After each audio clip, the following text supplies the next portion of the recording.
right. Welcome, guys. Welcome, Yay! everyone. It's our first session of the Red Storm Rising campaign adventure titled The Foulest of Spirits. This time, we have moved beyond the darkest dream. Foulest of Spirits is designed by Gooey Cube, and it's presented, as always, by the Greater Mulmaster Beholder's Core. Well, we hope your minds will be opened by wonder. I've started the music already because I have a hard time not remembering to do that. So it's running because I like the ambience of it. So we have had a blast playing Chapter 1, and we're excited to start Chapter 2, and we hope that all of our viewers enjoy it as well. So now that we begin Chapter 2, again, our players are Zane playing Theros, and Mark as Fleegan. Lee is playing Kenna. Trey is the mighty Gror. Hey! And Chris is our healer, our healbot, Kimber Rand. Woohoo! And I am your DM. I am Casey, better known as the emissary of the Great Mother. And so, as always, my aberrations, I ask you, shall we begin? Aye. The ayes have it. So let us begin. So, darkness descends upon the camp. Prepare yourselves, for Darktide is upon us. So, with Chapter 2, wanted to change things up a little bit in our format, and one thing I'd like to do is have an opportunity to get to know our characters a little bit better.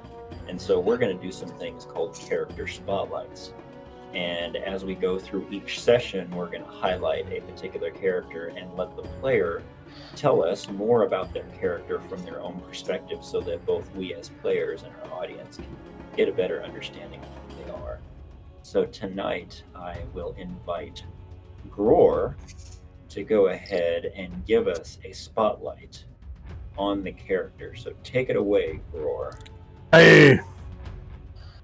I will read this in Gror's voice more than my own.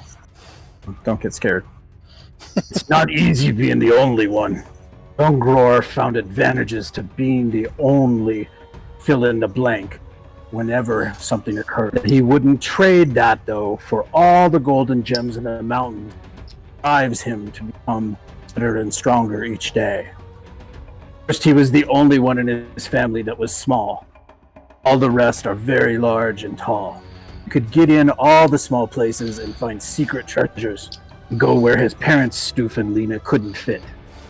And he was the only one in his family that wasn't old. He could run, jump, and play longer, harder, and better than the parents could.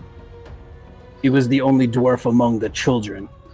He was the only one who knew a lot and could do a lot because he was older than the babies. He was the only one with a low enough center of gravity to compete with, sometimes even beat Theros when they wrestled. He was the only one of the youngsters in Frenta that had a beard and a mustache! Damn. The first bad instant. He was the only one in his family not to have the twisted bones disease. This meant they couldn't do all the dwarven things as well and push and teach Gror as a dwarf needs against his own worthy kind. Gror loves his family and fears for Stoof and Lena. He has worked hard to help them. Learn the family lore as a brewer and cherishes all the dwarven lore he has been taught, and learn his family lore as a love. He really cherishes the chainmail coat handed down to him. His father from the Grudgeholder clan was his great-grandfather Gror's. Gror wants to search for a cure for his parents' malady. He is certain dwarves must have a cure, and libraries, treasuries, ditties, and tomes, more dwarven lore to share for him to learn. He has sought out other dwarves and dreams to meet and find more. Or befriended a special group of dwarves at one of the carnival stops last season outside the town of Shriven. Or Shiven. Sorry, Shiver. That's probably correct. Shiver, I think. Shiver is what Gore meant. Gore says Shiver. The group was a band of adventurers known as Kroz's Hammers, led by a charismatic dwarf known as Steuben Kroz. Leader of the band, and gave him a magical battle axe he likes to call Brewmaster, unbefitting his family, with a cast carved into its head and an ever-sharp edge. He loves it so. Gror has trained hard, and now he has become a fine archer and shown his skill as well as grappling. Pardon me? Are you all seeing the axe? Negative. You can see it in 20. There it is. There it is. Gror loves that axe so, and he has trained hard to become a fine archer also, and has shown his skill as well at grappling. The arts of tumbling and juggling and the show have come easy to Gror, and eased his loneliness and concerns. The call of the dwarven people fills him with a yearning. The dwarf adventurer also told Gror to seek out the hammers at Hardcastle if he wished to embark on an adventuring career. Ever since, Gror has wanted to go out and seek those dwarves, the cure and the place his parents deserve. Gror keeps getting stronger and thinks that time is nigh. There is also another secret, one that came with his axe, that speaks of a great adventure ahead. Dun dun dun dun! Woo! Excellent. Thank you for that. Excited to learn more about what will happen with him as we move forward in our adventures, and all of you. But I love how he was the first of many different things, and mighty fine job. Good job. Gror loves it and thanks you for thanking him. Excellent. Excellent. All right. For that, my friend, why don't you go ahead and roll for a Gooey reward that gives you a reward for the hard work of telling us about that. And actually, roll on the Gooey reward table. You actually get one, so should have specified that. Out of curiosity, do you all see the Gooey reward buttons at the bottom of the screen? You actually have to enable those? Do you have to let each enable them? Okay. Yep. Yes. But they should be in your macros. Yes, I found them there. Okay. You see that one? Yep. So you got an advantage on ability check, which can always come in handy, as we've noticed, because the ones are there. We have a plethora of those things. So, well, It could help with the ladies. yes, it could help with the ladies, and especially in your case. I've been to second base. Well, or if the ladies' companions decide that they want to kind of beat each other up without beating you up, that happens. But or just not tripping over and knocking all of the glassware on the ground. You know, I guess that's a story for another time. Hey, speaking about recapping previous adventures, I'm not going to take the time to recap everything that happened in Chapter 1. I'm going to encourage anybody. It was only nine sessions. It was only almost 30 hours of play. I mean, really? 30 hours of Gror. The mighty Gror. Groan. Oh, And Fleegan. Fleegan was there. yes, and Gror wiping his bloody hand on Fleegan's head. No, yeah. I will. Anybody who may be watching our stream, I would encourage you, if you haven't, take a peek back. We have recorded all of Chapter 1 for you to be able to watch, and it's quite spectacular and entertaining, if I do say so myself. But we had a good time, and many opportunities to just sit back and enjoy and listen and laugh. And you may have noticed we're not using a fancy screen that shows all of our faces and stuff, because it's not about us, it's about the game. So we're showing you the game and how it runs and how it works. So enjoy as we played and enjoy the story as we go through. So Yes. I will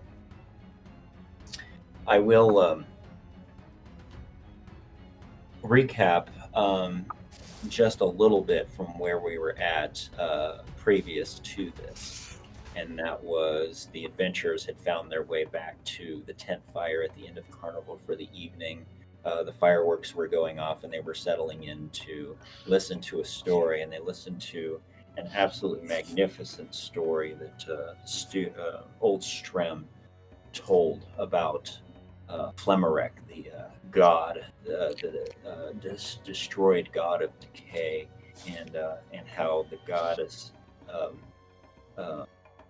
Kismia and the god Jinx had tricked him and were able to murder him.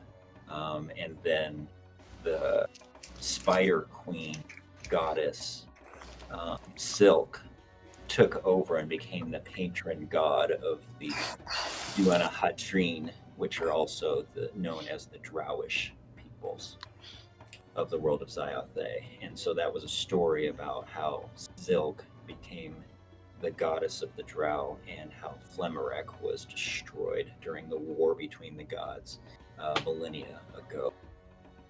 And after the story was over, it kind of set the mood for this being Darktide's Eve. Now, Darktide is the day that commemorates the Woe of Ruin, the day when the Aethernic mages, the high mages of the Aethernic culture, in their arrogance, had tried to break beyond the ninth cycle of spells, the more powerful spells above that level. And in doing so, in the rituals they did, they went too far, and they actually unleashed a cataclysm of magic that raged across the world and destroyed the world and turned it into just a shattered wasteland, and shaped it as the way that we know it now, some 1,200 plus years ago. And they call that the Woe of Ruin, and that's how monsters entered into the world, and that's how magic has seeped into the very bodies of individuals and caused what's called blood touches of individuals, which are considered an abomination to a lot of the pure people in the worlds. And in that time, as time has gone on, and the blood touch have started to evolve within the world, they're shunned by the people of the world, and many of them become outcasts. And a lot of them find their ways to these Hanataz troops who are traveling performers and doing things in their special ways. They, to try not to be crude, but consider them freak shows in a sense. Though we're finding out that these are just people with souls and hearts, as all the rest of us are, and we're getting to know some of these. And many of our adventurers are blood touched, and many of the young people that they know and love as part of their family in this Hanataz troop are also blood touched, and it gives them special abilities in a lot of ways. But some of the creatures that they've encountered come from the corruption of the world because of the woe of ruin, and that happened, like I said, some 1,200 years ago. Well, this is the year 1212 after the woe shattered the world. And because of that, there is a dark omen about this being a year of evil portents. And on Darktide, every year that commemorates the woe, that's the very day that it happened, strange things happen. Spooky things happen. It's a day similar to, in real life, what we would kind of almost consider Halloween in a sense. And Darktide's Eve, the night before, is a time where things start to get weird. From sundown on Darktide's Eve until sundown on the day of Darktide is when these strange things begin to happen. And so now we've gone past sundown on Darktide's Eve. And as we were listening to this story, which was very appropriate for Darktide's Eve, strange things began to happen. Mother Salvenza went into a trance, as she's a seeress, as she often does. But it was strange, and as people began to get concerned and see strange things and hear weird things that were happening, they noticed that their friend Fleegan began to show signs of being affected by something that they themselves could not see. Even their friend Kenna, earlier as the sun had gone down, had seen something they did not see. And so because of that, the mood shifted, and Cray drew his swords, and Vorag flexed his muscle, and Brayon turned his sightless eyes to the darkness around them. And all of a sudden, a mighty wind whipped through the camp and flared everything up. And young Vezi, the young, beautiful, blood-touched girl that everybody loves, started screaming that the bad thing was coming and that it was here. And at that very moment,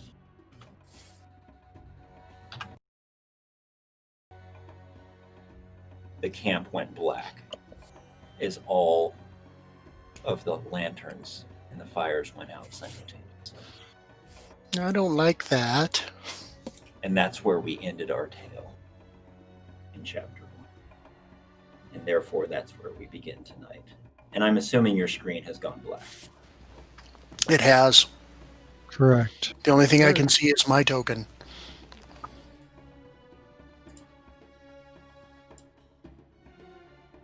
Any questions, my friends, before we begin? No. I'm going to leave Hey! I'm going to leave you in suspense for 2 more seconds. Role play amongst yourself. Be right back.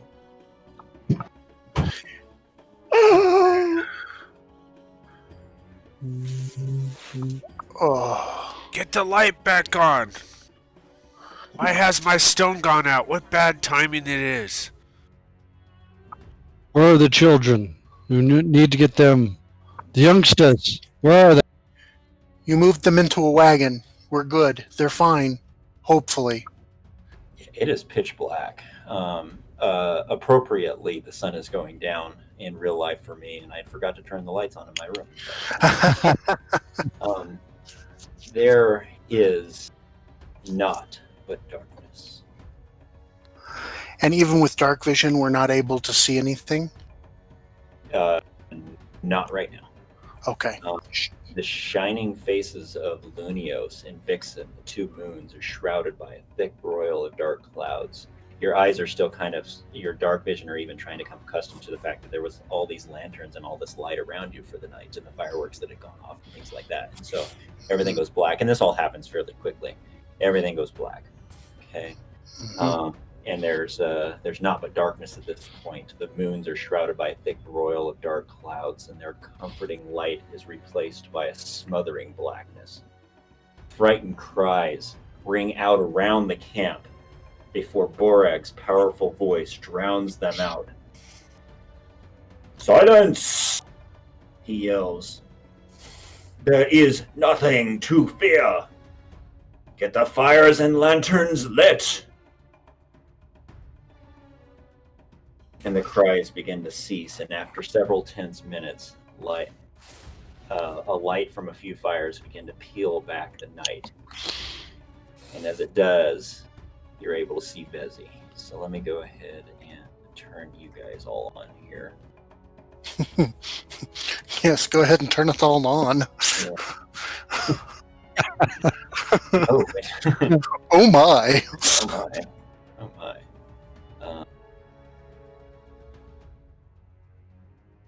Okay. So, Theros, did your vision come back on? My vision is back. I can see.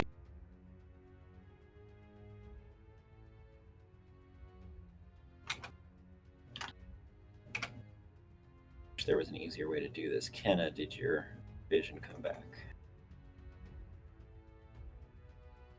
Kenna, is your vision back? Yes, sorry. Muted myself and forgot to unmute.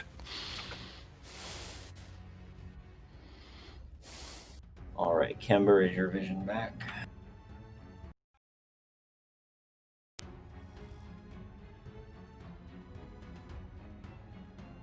Kember, is your vision back? Aye. It is. It looks like the vision is cumulative. So I have all the light of Kimber and Yeah, I'm seeing.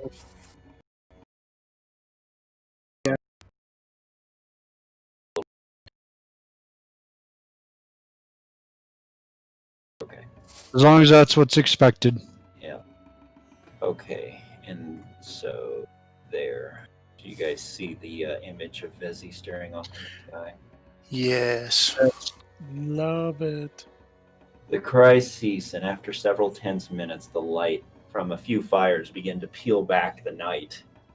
And as it does, you are able to see Vezi staring blankly into the sky, and your frightening, and your friend Fleegan is frighteningly laying face down on the cold earth.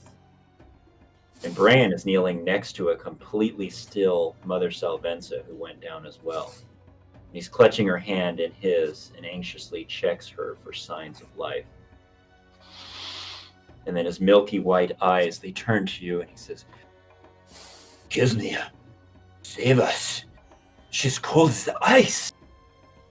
Mother, wake up. Wake up, Mother. Come back to us, please." Anton moves over quickly to Mother's side, and you can tell he casts a spell of healing. But, other than a significant flush of color that briefly comes from his pale cheeks, the casting appears to do nothing. So what do you all do?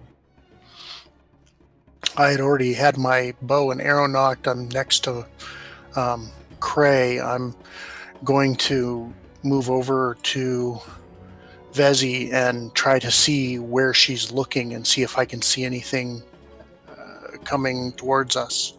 Okay. Can you give me a perception check?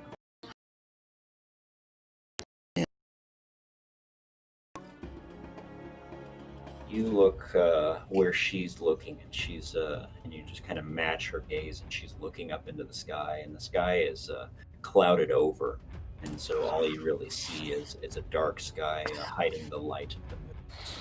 Okay.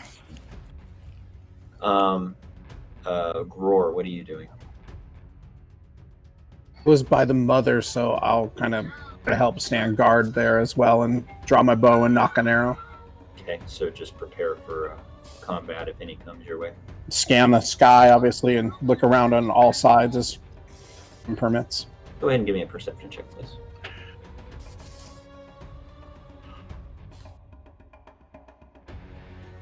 Gror, you look around and just kind of keep wary of things, but you're actually the emotion that's going on at this point, and the fear seems to be affecting you, and it's hard to kind of keep your focus to see if anything is out there. So you're just trying to handle that. Theros, what are you up to? Well, since everyone else is worried about everyone else except for Fleegan, I will run over and pick him up off the ground and roll him over so he's not face down suffocating. Do that. Check him for vital signs. Okay, go ahead and give me a medicine check, please.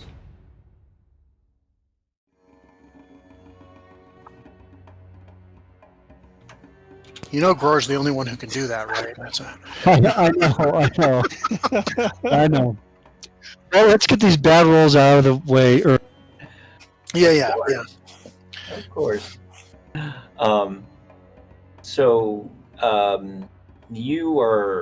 You're used to using your strength and your might to take care of the things that are needed to be done around the camp. And going to check his vitals, you begin to think about, well, I've seen some of the others do things, like especially Selva the druid, to kind of help individuals in a medical sense, and you kind of fumble around with his neck a little bit, and you end up kind of knocking his head over to the side, and you kind of just kind of whistle a little bit, like, "Yeah, I meant to do that," and not much happens after that. So. Thanks for making sure I don't suffocate, but that's all. Just make sure you don't feel anything either. Kimber. Okay. Kimber checks for a pulse from Fleegan, and he notices that Fleegan has a pulse, but it's very, very slow. But there is a little bit of breath in him, and so he's not dead. But he's definitely unconscious, is what he determines from that.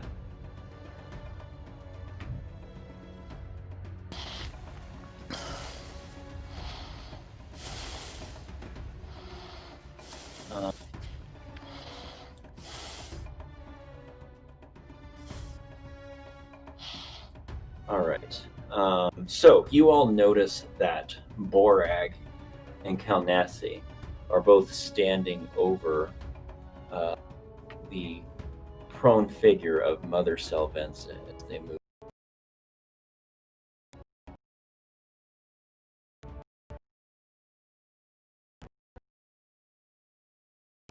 Anton is still tending to her as well as the rest of you are. As you watch, Anton, he closes his eyes and he waves his open hand over Mother Selvensa's still form. And again, he's casting a spell. You can barely hear him muttering something to himself. And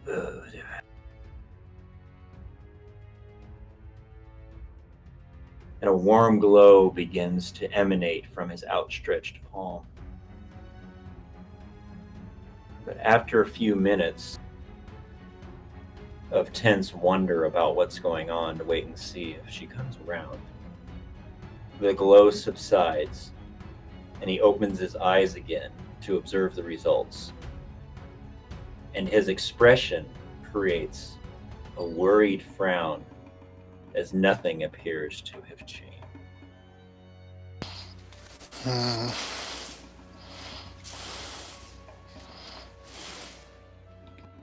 What do you all do? Lay there. Fleegan's doing the best at what he can. I should make you roll a lay there check, right? No. Yes. Incredible. That's an athletics check, isn't it? Something like that. I will go ahead and pick up Fleegan and move him, because there's a lot of commotion all around in one spot. Just spread out a little bit. Okay. Where are you going to move him? Move your token, I'll move him there. Yeah, we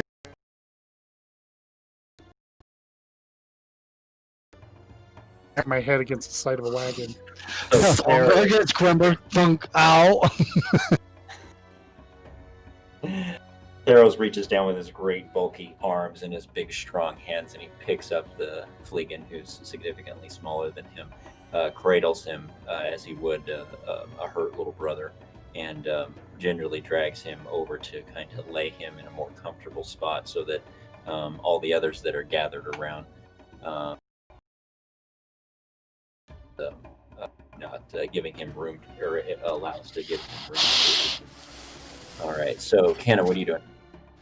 I'm just going to stand at guard with my bow and keep watching around every direction and see if anything comes into the area, I'll attack. Looks like Quimber's back. Okay, Yeah, sorry about that. Yeah. that's fine. I'm glad you're back. And so, Kimber, you did a medicine check on Fleegan and found that he has a pulse and that he's breathing, but his pulse is very slow and his breath is very shallow. So he is unconscious and alive, but it seems grave. Mother Selvensa, on the other hand, can't even seem to be healed by Anton, who is a master cleric. So there's some concern in that case. So Kenna, I think I was trying to do two things at the same time, and I didn't hear what your action was. I'm just going to stand guard and keep an eye in all directions and keep scanning for anything that is a threat, and anything that comes near us, I'll attack. Okay. All right, give me a perception check, please. Certainly.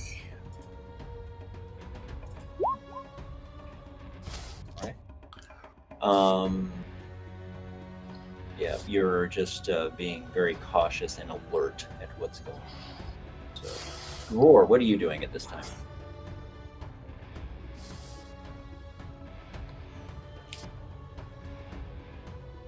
The same, really. Just standing by the mother, hoping, for her to be better, and looking around with my arrow knocked.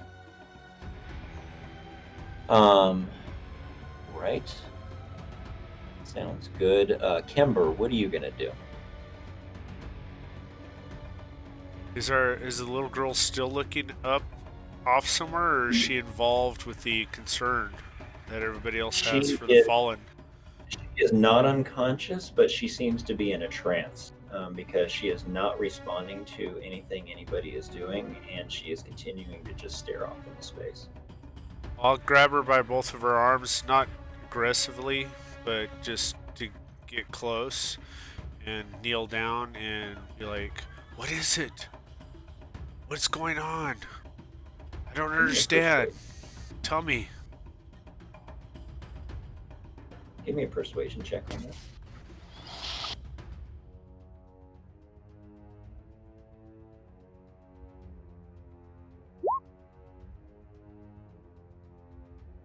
Okay.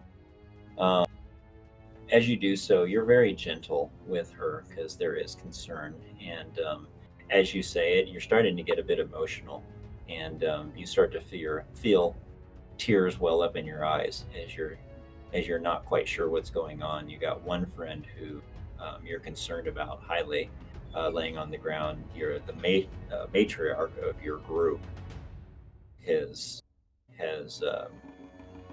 been unable to be raised even by Kismia's blessing, and then this young girl in terror has just frozen into a trance, and it's terrifying to you to the point of where a tear starts to just run down your cheek as she does not respond in the least to what you're doing at this time. After that, Kalnassi, with obvious concern on her face as well, voice breaks a little bit and says to all of you, "I don't know," and it's strange to you to see her kind of shaken in this way because she is the Vendra of the group, and she's always so strong and well composed, and her head's kind of flipping back and forth trying to see what's going on, and she says, "Friends, Zatis, anyone know what's going on?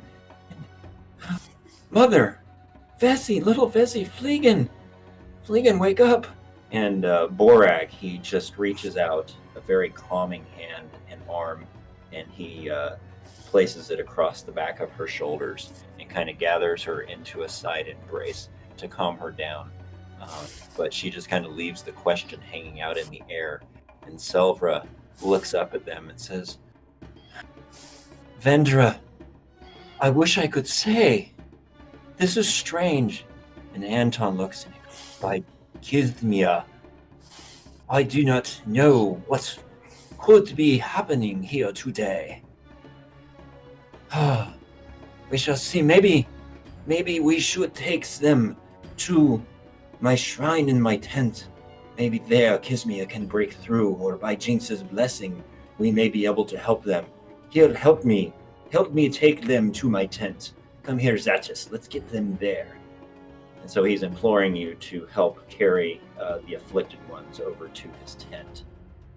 Do you oblige? Yeah, I've already got Fliegen, so I will. Or I'll help with mother, or carry mother. Someone else is helping. Someone check on the youngsters, please. All right, I'm going to do this since I'll do that. Since Trey seems to be having difficulty seeing the map. Did the whole map lighten up for you? Yes, it did.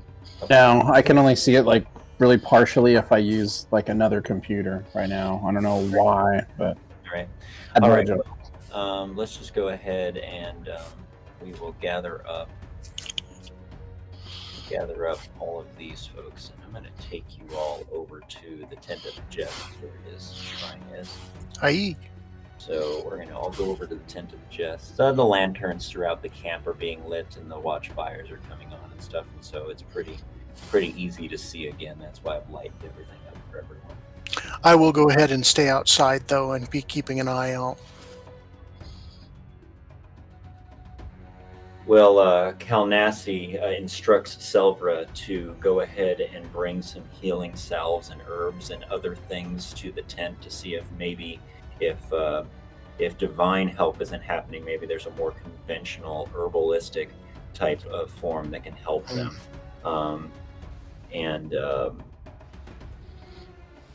She encourages a couple other of the troop members to through Selvra's assistance to gather up Miga and Trinuv, the owlbear, and the manticore pets performers that the troop handles, to kind of pull them out and have them help kind of keep watch of what's going on because of the concern of everything as well. You all are carried to the afflicted ones are all carried over there to his tent, and as you carry Fleegan through the camp, you actually catch a short glimpse of his face. It's twisted up into a grimace, almost as if he was in great pain or being confronted by something that caused him great fear. And as you near the entrance to the tent, Anton pulls the flap and ushers everyone inside. And despite the meager light cast on his face from the tent fire, you can make out beads of sweat on his brow, and there's worry behind his eyes. With great care, Mother Salvenza and Fleegan and the still unresponsive Vezi are all brought to the shrine to the gods in the back of his tent. And Anton wipes away the sweat on his forehead as his hand tightly clutches around the symbols of the gods that hang around his neck. I'll do what I can for them, but for now, I think it would be best if you all took some sleep. I will send for you if anything changes. He doesn't take his eyes off the three of you as he says this. And then he says, as he looks each one of you in the eyes with a knowing look, and again, you see that fear behind his eyes that you have never seen before, and it scares you to your very being. Pray hard, my friends, this night. I fear that we have run afoul of something terrible. Ismia, save us. All right, guys, give me some reactions. I will acknowledge his words with a nod, and I will stand outside guard. Okay. Sure. Roar will kind of hang his head and basically, be disappointed he's being dismissed, but I will be with my parents. If I can help at all, yell for me, and I will come quick as I can. Okay, sounds good. So Gror's going to go off to meet with Lena and Stoof. Sounds good. Okay, Kimber. Fleegan, so many times you've come close to dying and yet got back up. Just do it again. Do it now. I rush over to Fleegan. And I take the symbol and I just kind of fall on top of him with the symbol, and I just kind of pick him up a little bit and kind of shake him a little bit as I'm shaking myself with the symbol between us, trying to heal his body of whatever it is. And, Do you have any As emotional as it is, Fleegan still is sort of the guinea pig because I would rather try it with him first than anybody else. I would just like to point out that all the times I've almost died was just today. That's true. All the ones we remember anyway. It's been a bad day. It's been a long day. Yeah. Do you have any healing spells or anything left? Just the amulet. I'm trying to use the amulet on him. Okay, so you use the amulet. Okay. All right. In your desperation, you feel the warmth of Kismia's light infuse the amulet. I can't remember if it's Kismia or Jinx. Well, I'll just say it's Kismia. You feel the warmth of her blessedness infuse that amulet, and you know she has heard your prayer. And it heartens you, and you place that amulet right on his chest, confident that she is going to grant your blessing. And you watch him attentively, and the others see this as well, who are standing there looking over him. And even Anton lets out a whistle, knowing that something special is going to happen.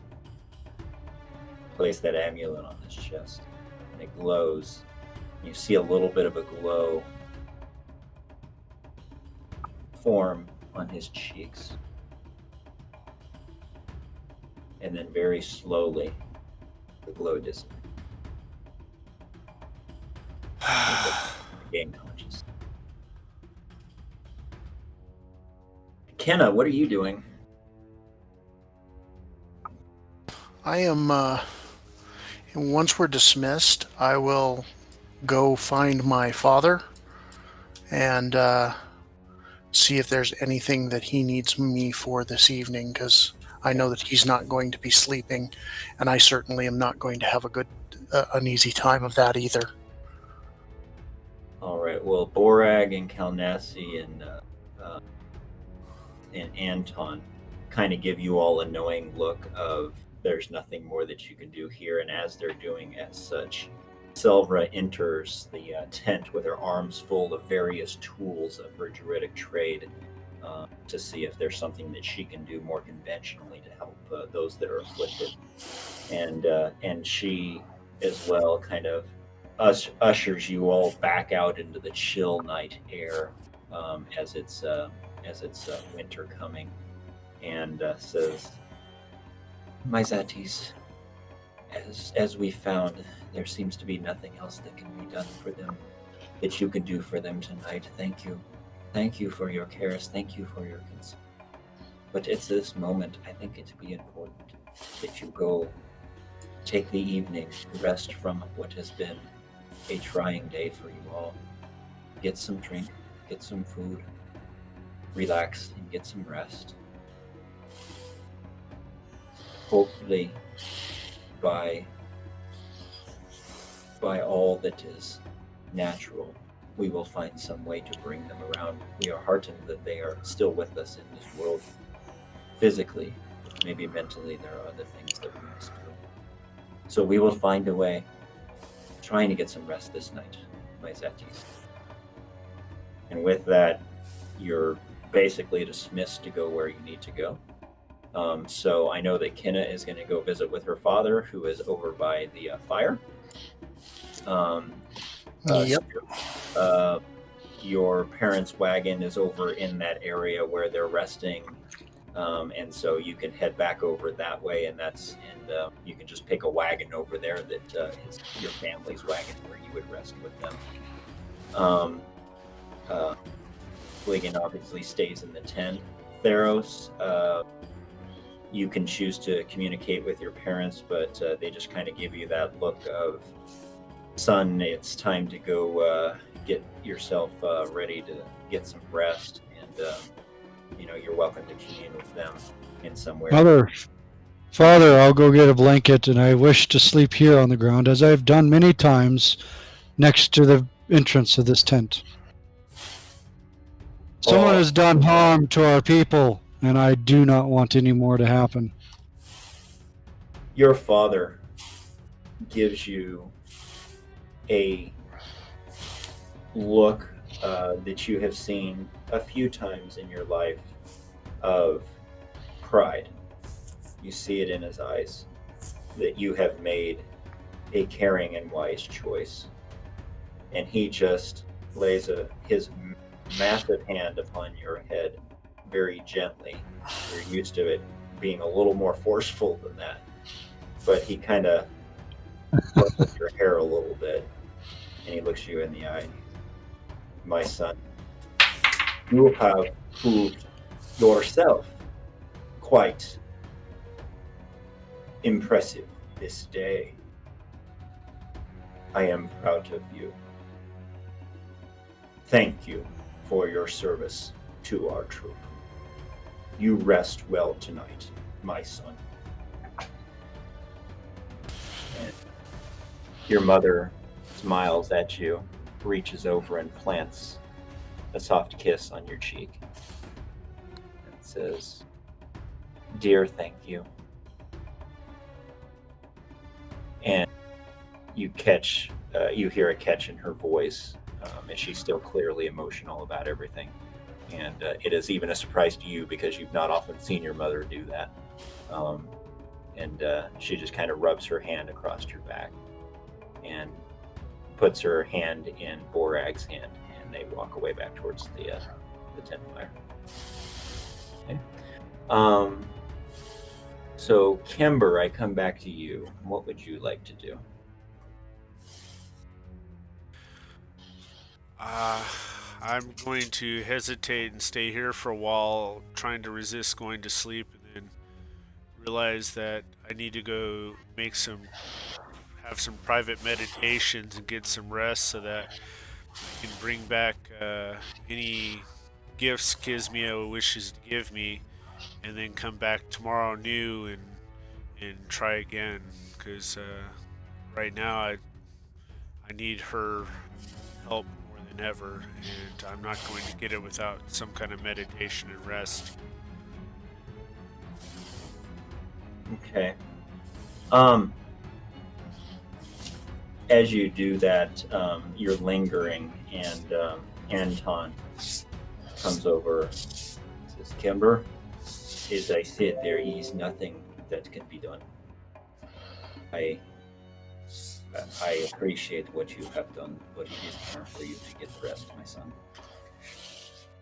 Kismia, go with you." And he begins to kind of gently push you towards the tent entrance. Okay. Thank you, but get out. All right, so where would you go? Do you want to go back over to the tent fires? I mean, where you guys camp is over in that area by the wagons and stuff. Yeah, actually, I probably won't be able to go to sleep right away. I mean, the little girls kind of shook me, and I'm literally going to scour the area, and I'm not a tracker or anything close to that, but I'm just going to have to look the area over. I can't just go lay down and think that we're safe. Okay, so you're going to go ahead and just kind of wander the camp in the outskirts, and go ahead and give me a perception check.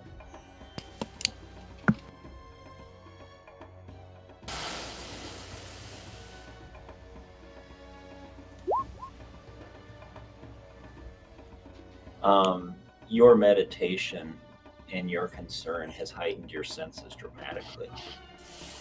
And as you walk about the camp for an undetermined amount of time, we'll figure out here shortly, you feel the dark presence of Darktide approaching. And you hear strange sounds in the forest.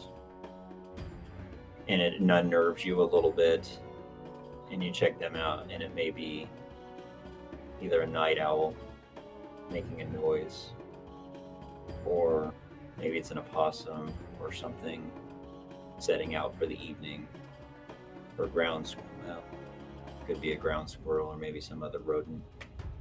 But most of what you find is natural and not unnatural. As you move around, and nothing seems to be of danger. So you do some rounds as you're doing that. Okay. Kenna, Okay. let's come back to you. Let's talk Okay. to Cray. So what do you ask Cray? Well, as I approach him, I'm looking bedraggled and weary, injured and dirty. Probably don't smell amazingly awesome, but My dear, you look worn. You need to get rest. I need some answers, Father. I need to know why it is that I am seeing and hearing things that the others are not. I felt the presence of something evil earlier when we were beset upon by the angry town folk and the and the people that were mad at us and attacked us when we were rescuing the children. And it felt like I was dying. And it was an evil presence, and I don't know why. When you say the word dying, he's actually sitting there kind of oiling his sword blades and kind of smoothing them out. And, he stops.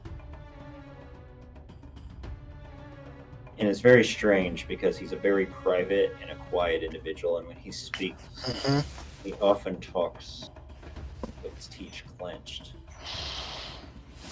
He doesn't show a lot of compassion ever, though you know that he deeply, deeply loves you. And as you've seen him only a handful of times in your life show that love and care, he shows that now. Wait.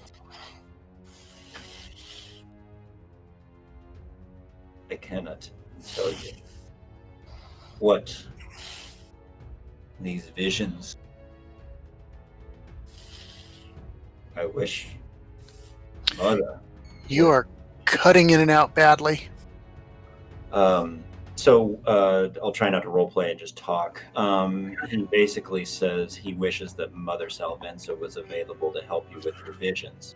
She wished to speak with me, but now that's not going to happen.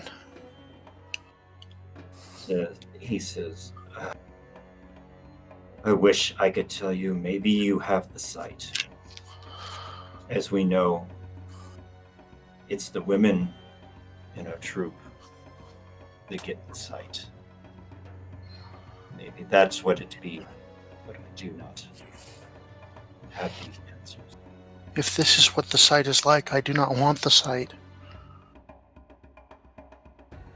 I wish I...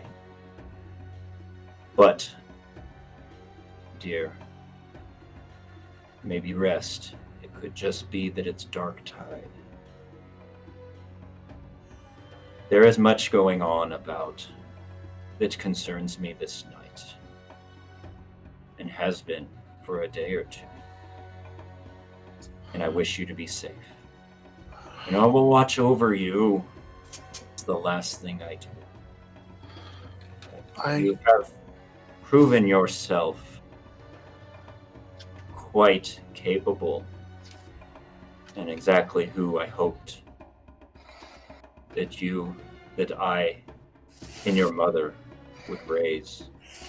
Your mother has trained you well. You have trained me well also, Father. But what was it that you were wanting to tell me the other day but didn't?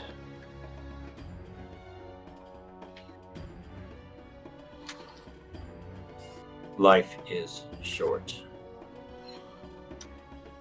We live a hard life on this road. Yes. You came to us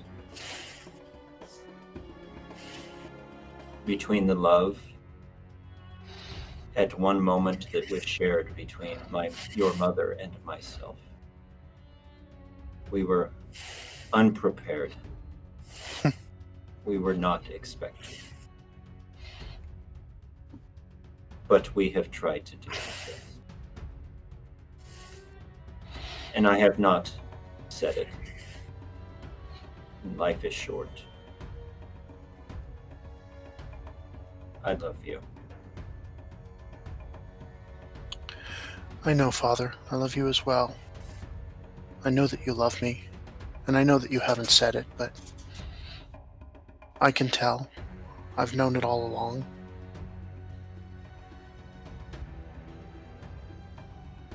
But there is more. We can talk about that later. I do need rest. I think that tonight is not the time.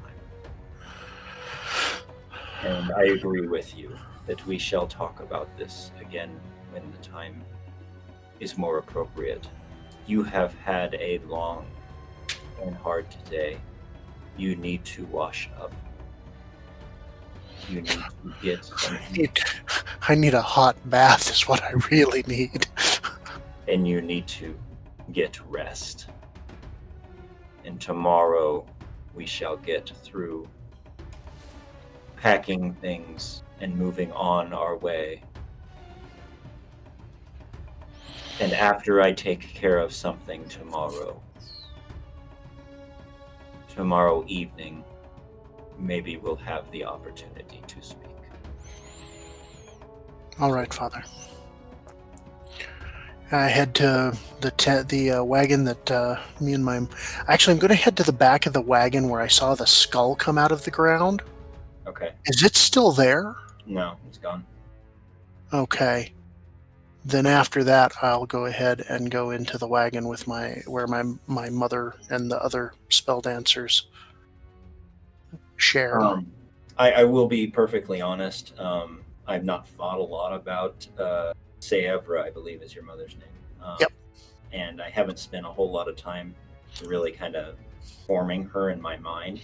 And honestly, the material only gives just a quill crick that she's a spell dancer and she's your mother. And so because of that, I apologize, but no, that's fine. But she's doing something else right now. I don't know what okay. it is. Okay. Got it. Okay. I'm going to bed then. I'm going to Okay. get a bath, so stuff something in my face, and go to bed. Okay. Gror, you have met with your parents, and they're getting bedded down for the night. And actually, your father is already sawing logs as he is normally wont to do. So he's in there,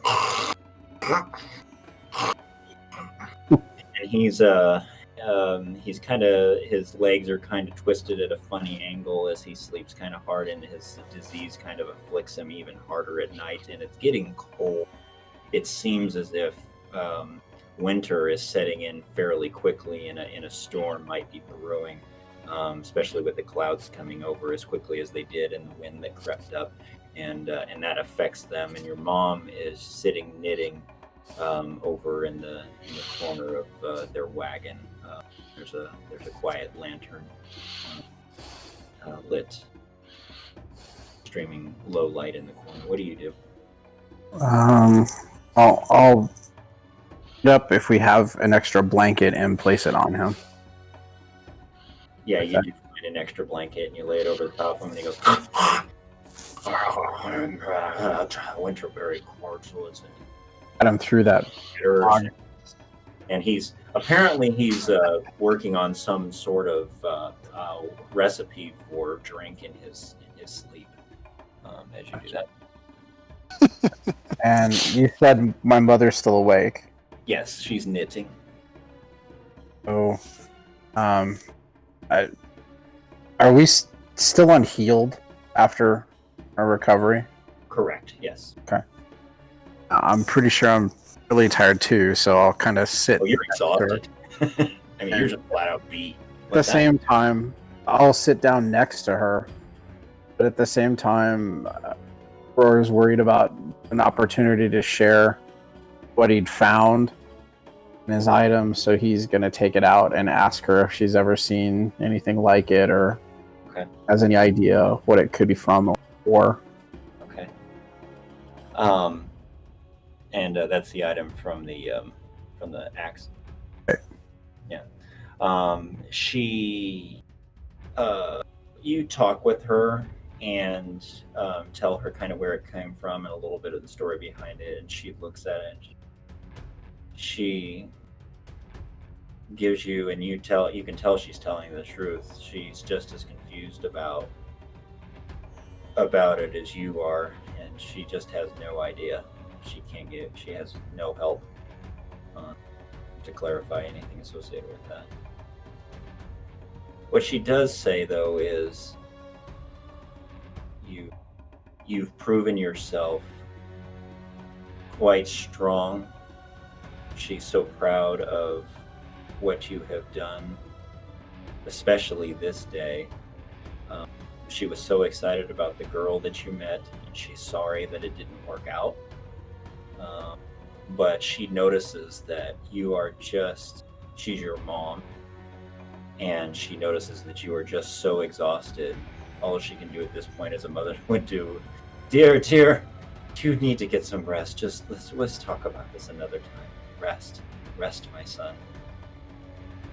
He'll say, all right, but I'll just be right here, and then he'll start sawing logs. Okay. So you do. I mean, you fall asleep before your head even hits the pillow, and you join in the chorus with your father, and you dream about spiders and pulling on a giant rope that's wrapped around a shelf full of glass shards, or glass bulbs and other trinkets made of glass, and it's pulling on it as you're trying to keep it from pulling it down. And you see Tiandra running up, screaming at you, saying, don't hurt my spider, don't hurt my spider. And that's what you're dreaming about. Okay. Kimber, as you're heading around and doing your rounds and being very diligent and not really seeing anything of danger, you almost begin to fall asleep as your head nods as you're walking, and you realize that it's probably in your best interest to go lie down. And you feel like at this point you've walked it off and done enough meditation. Kismia seems to be with you. You feel her presence as you felt before, and you just kind of feel the intuition is that it's time for you to rest. All right. Quimber's gonna try to put good thoughts in his mind and sort of speak out loud to himself an ode to Bonnie. He sort of makes it up as he goes, trying to lift his spirits so he can sleep. He says, "You chose me to hold your most precious sextant. I longed for your return. Our moments were brief, but forever will be imprinted on my soul. Oh, Bonnie, my sea-swept sprite, if someday you let me hold your heart, our love shall be forevermore. As earth is to the sea, I shall cradle you in my arms." He closes his eyes and dreams of that day. Oh my, you got my heart Oh, aflutter. wow. Is that at least worth an inspiration? Yes, it is worth an inspiration. Yeah. That's awesome. That was good. Yeah. All right. You all then, with the exception of Fleegan, who's already asleep, get your rest. You guys get a long rest. Excellent. Okay. The night, though not as restful as you would have liked it to be after a long, hard day, was restful enough to where you regain all of your spell slots, you regain all of your hit points, and any other accoutrements that come with getting a long rest, and you sleep through the night. You are exhausted, as I said, and that's what helps you gain that long rest. Okay. All right. Fleegan. Still laying there, doing a good job. at some point in the night,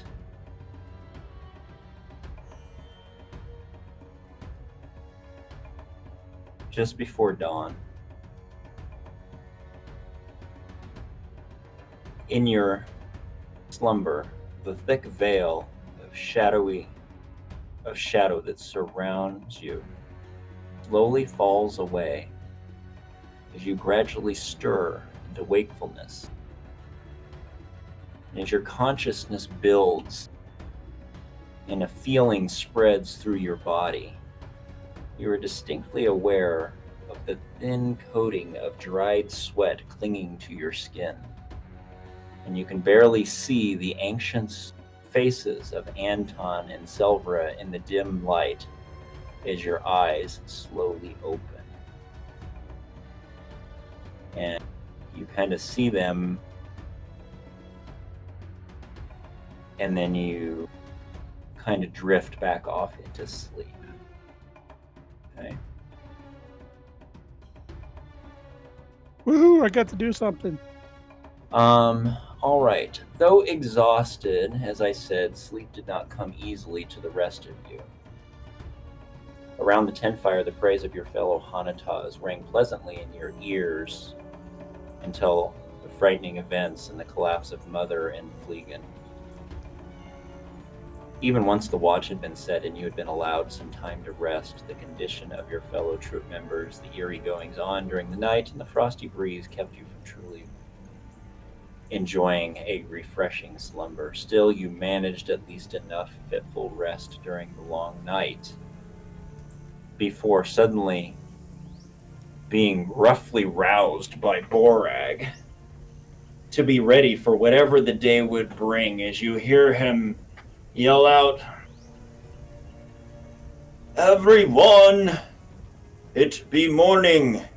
Yes, I know it be Darktide, but today we pack up and move on towards Prondadal. Get the wagons ready to go. Zatis, wake. It is time. It is time to rise. Let us get some breakfast going. Let us enjoy the morning, and let us forget about the things that happened the night before." And you actually smell the cook fires are already starting to burn as Sunacy is cooking eggs and bacon and getting things ready, and your stomachs growl as you realize that you were so tired, most of you didn't even have much of a chance to eat at all before you just passed out for the night. And you guys that are awake all gather around the remains of the tent fire as food is starting to be brought from the food wagons, and wonderful rolls and eggs and bacon and anything else that you all enjoy to eat. Theros, as you were sleeping for the night, your dreams were actually quite calm, believe it or not. And though the ground was hard that you slept on, as you mentioned, you have done this many times before. And so you found that it was actually pretty easy to sleep. And when you wake in the morning,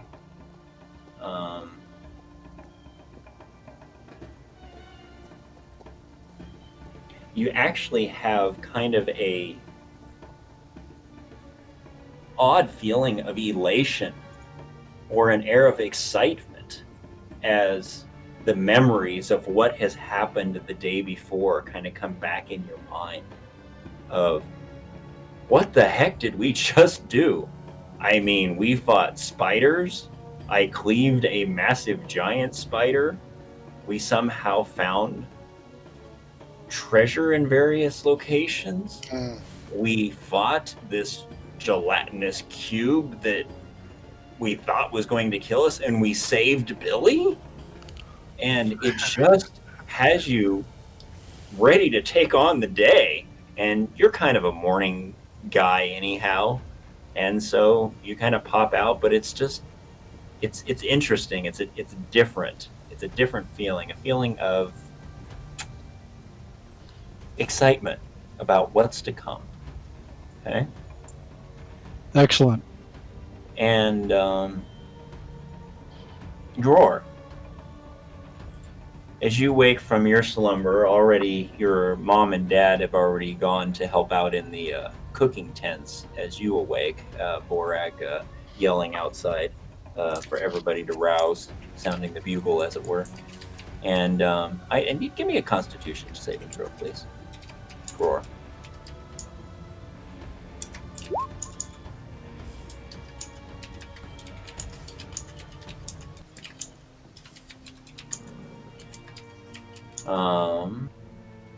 Where is that? That right there. Okay. As you wake up and you begin to get ready, you're tired. You're still pretty worn out from the day before, and you kind of shrug it off at first because you just feel there's probably something coming from just the exhaustion from the day before, and you start to kind of scratch your chest a little bit as you just kind of feel this itching sensation starting to form on your chest, and it's more of kind of in passing at first, and then it actually starts to burn a little bit as if maybe you were bit by something. What do you do? Obviously, look at it, I guess, first and see if, there's any bite marks or anything similar. So you kind of pull your shirt open thinking that maybe, I don't know, maybe a spider or an ant or something in the night had crawled into your bedroll and gotten into your shirt. And when you got up, you startled it and it bit you or something like that. And you expect to see the marks of, because you've been bitten before by ants or spiders, and you expect to see the marks of that. And that's what it kind of feels like. And you look and there's no marks whatsoever. And you kind of rub your chest a little bit in confusion. And the feeling just kind of subsides at that point.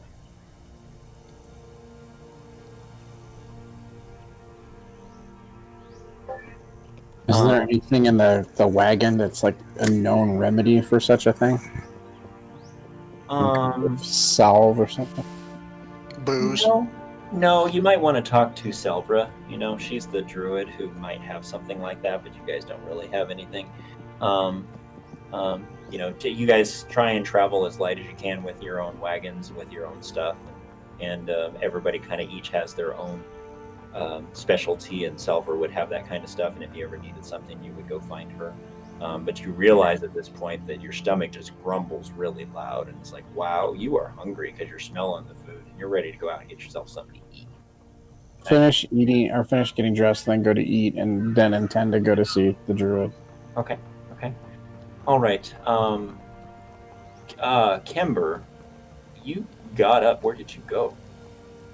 I immediately went to the tent of Jess to see how our comatose friends are. Family. Check on everybody. Okay. All right. Okay. So, let's see, where are we? As you walk into the tent, you see Anton and Selvra are hovering over the still unconscious form of Mother Selvensa, and Vezi is still actually in a transitive state. Her eyes are open.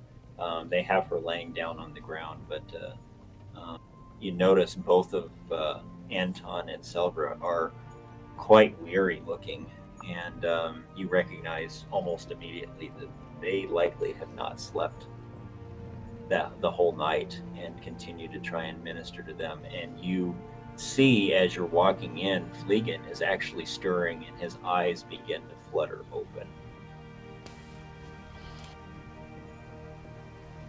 What do you do?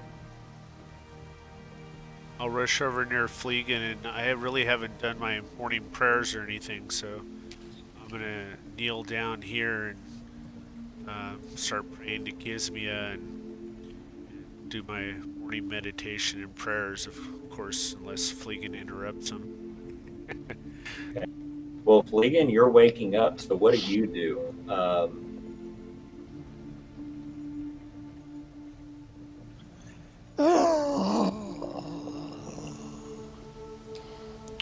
Quick question, Casey. With a long rest, we get our full hit points back, right?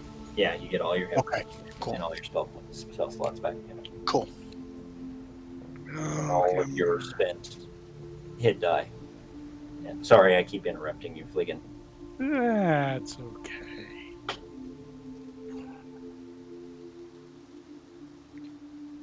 Ember, how are you? What time is it? You say this and startle him out of his meditation. Fleegan? I look over at the other two. Yeah. I look back at Fleegan since nothing's changed with them. Yeah, nothing has changed with the other two. You see that they have a cold cloth placed over Mother's head, but she's still comatose and busy. Obviously is unchanged and still kind of just staring out into space as she was. I just say, Fleegan? Ember, help me out of this blood. Don't get up. Don't get up. What do you need? You hungry? No, you need drink? Food? No food. Get me out of this blood. Oh, Kimber, there's oh. no blood on him or anywhere around him. Oh no. Fleegan, can you see me? I'm right in front of you. Fleegan's gonna grab his arm and start trying to pull himself up. Ah! Okay. I try to help him stand up, not knowing what he's speaking of. Fleegan, give me a Constitution saving throw, please. Oh no. Oh dear.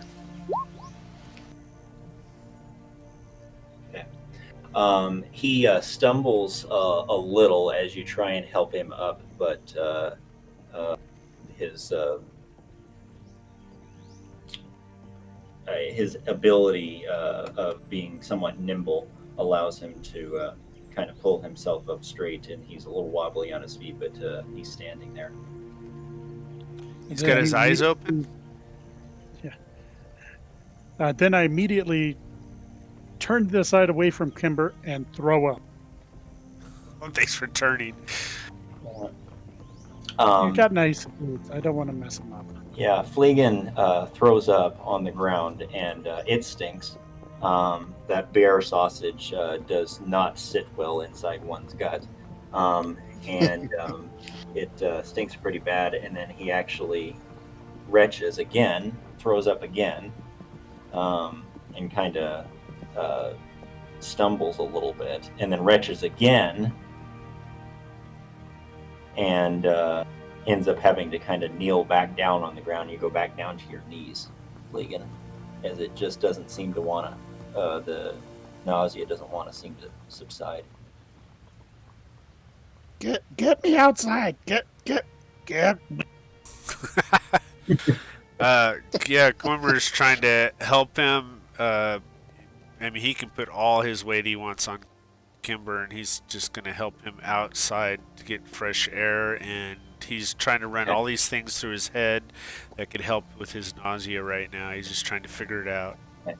Give me a medicine check and go ahead, and we can. I'll pull you guys all outside.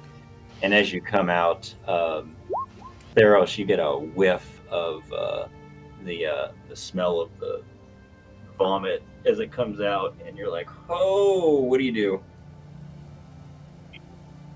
Fleegan, you're alive. That's good. Food's up. You hungry? Anton, I'll put my head into the flap. Anton, do you need food? Do you guys want some food? How's the mother? Wow. kind of energetically doing all this, of course. I'm gonna go get food for everyone. Surprisingly enough, the jovial nature of Theros seems to break the fog of nausea that's overwhelming Fleegan, and the retching subsides, and he looks out. So, and the others just they give you a look, Theros, like, what in the world? After all that's happened, they are shocked at how chipper you are. But you kind of go and skip on over to get some food for them.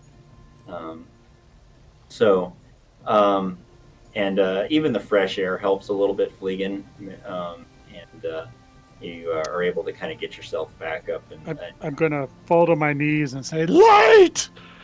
Oh, glorious light! And believe it or not, you got a long rest too, so you get all your hit points and spend hit dice back and stuff like that. So,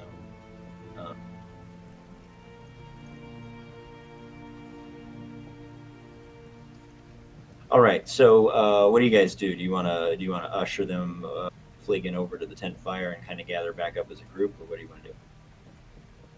Well, Kenna's gonna. I sense that the spell dancers probably do something akin to yoga in the morning, so she'll do the routine with the other spell dancers before she heads to the common area for food. Okay. Yeah, sounds great. I'm sorry I skipped over you. It's quite all right. But that's perfect. That's exactly what you need to tell me. Okay. All right. So I think at this point, unless you guys want to do anything else of consequence, I'd probably have everybody gather back up over at the tent fire.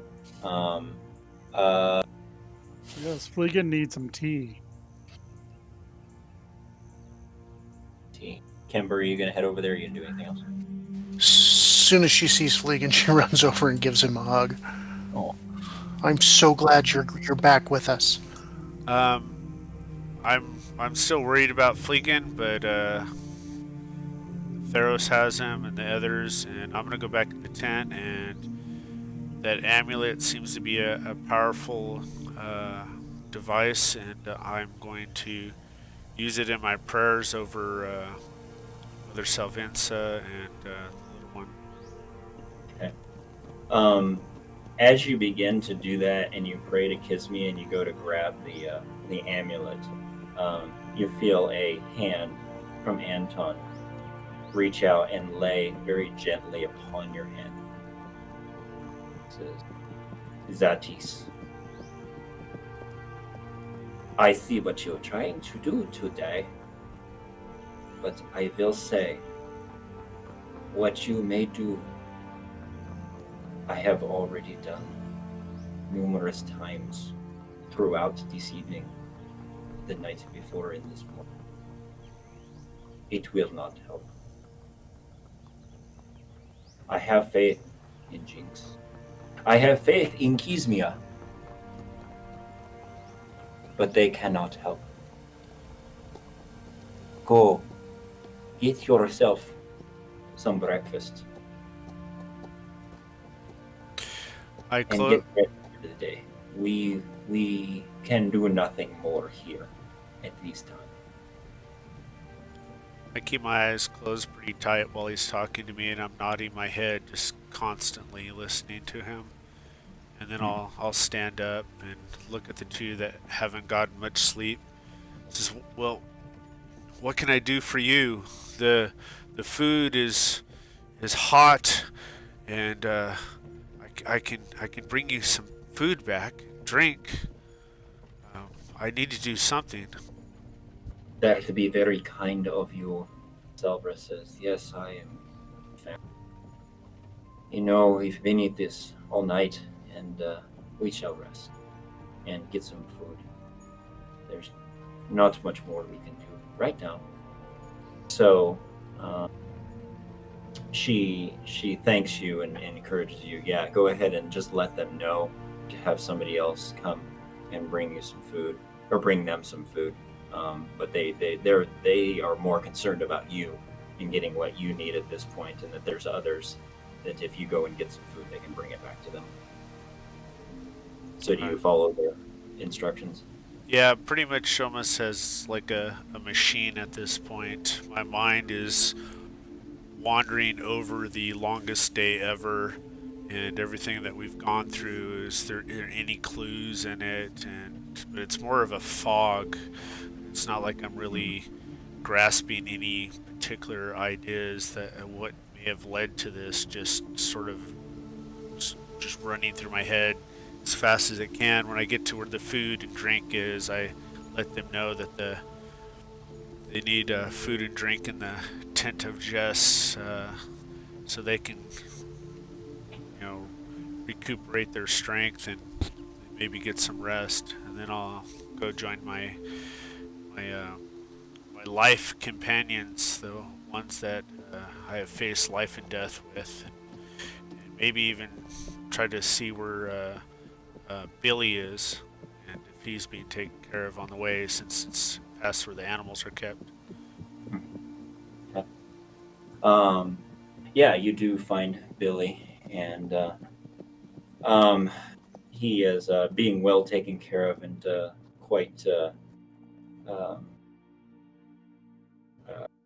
quite comfortable chewing on the hay that they have available for him at this time. And as you gather back around, everybody... You would think my image of him at this moment would be pleasant, but it actually goes back to the moment I saw him on the ground with no skin and beating heart, and just can't imagine he's standing in front of me at this moment as a living goat, as if that had never happened. It's a miracle. Yeah, and as those memories kind of flood back in your mind, and you're still processing everything from the day before, your emotion kind of comes back, and your heart starts to beat, and you think about what can we do today to make the world a better place after all that we experienced. And what comes to your mind is, do what we've always done, help the troop, get things packed up. And you all kind of at the same time begin to notice that the day is significantly cooler and overcast than it was yesterday. Yesterday was actually a fairly warm day for it being the onset of winter. And the sun was shining and it was warm on your back. Today, the morning is overcast, and it feels like there's a nip in the air, as if a winter, not a winter storm so much as at least a winter snowfall might be a-coming. The sky is gray, and the temperature has just plummeted, and so you feel the humid chill in your bones and thinking, it's not going to be a comfortable day packing up, but as long as we stay diligent in working hard, that'll give you enough activity to keep yourselves warm as the day goes on. And as you're all recognizing that and coming around the fire and enjoying your breakfast and just kind of getting your energy back from the high fill of protein that you're ingesting. Borag kind of comes over, and he's got a big satchel that he's got in his hand, that you've seen before when he's packed and ready to travel. And it seems strange to you that on a day when they're packing up all of the tents and packing up the wagons and getting everything ready to go, and it's going to take all day to get that done, that he would already have, and that's the last thing that he does, even the night. Typically it takes a day for you to pack everything up, and then you guys rest for the evening and then set out early the next morning to your next location for the next carnival. And he usually doesn't pack his traveling satchel until the night following they've had everything packed up. It's just his ritual. And so he just drops this massive satchel at his feet, and then he looks at all of you. Zatis, I want you to come over here. Come here now. Come to me. We need to talk. And as you all gather up around him, his massive arms spread out, and he circles around all of you and gathers you all into a tight huddle. And his voice lowers into a conspiratorial whisper. And he says, Mazatis, you have done more for this troop already, but I fear there is yet more that I need from you. And he pauses as his eyes meet with each one of yours in turn. And then he continues. Something threatens the blue veil. Something we've not seen before. Kalnasi, Cray, and I are set to ride out very soon. We won't be gone more than a few hours. But in that time, there is something of utmost importance that you must do for me. And then he stops and he looks Theros in the eye, and he takes his great embrace away from the rest of you, and he places both of his hands on Theros' shoulder and looks you in the eye as he has never looked at you before, and he says, Theros, my son, you have made me very proud this day. For some time, I have wondered if you might be the one who... And he stares kind of off beyond you. He looks off into the distance for a moment and then looks back at you after a short pause of thought.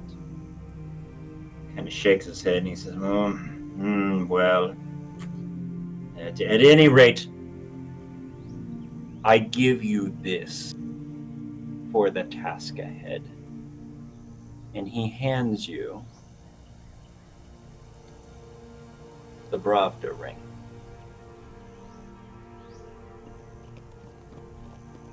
Now, as you look at this, you know that every Hanatas troop has a set of 2 rings. One that is meant for the Bravda and one that is meant for the Vendra. And while the Vendra ring imbues its wearers with strength of mind and body to lead as well as support the Bravda ring fills the wearer with wisdom and temperance to effectively lead their respective troop. And so it gives you that plus 1 wisdom while you're wearing it. It's actually also required to lift the magical concealments covering the many Hanatas communication hubs throughout the land. So the different Hanatas troops, and you're the Blue Veil troop, can communicate in various ways, and it takes the Bravda ring to be able to find the concealed hubs.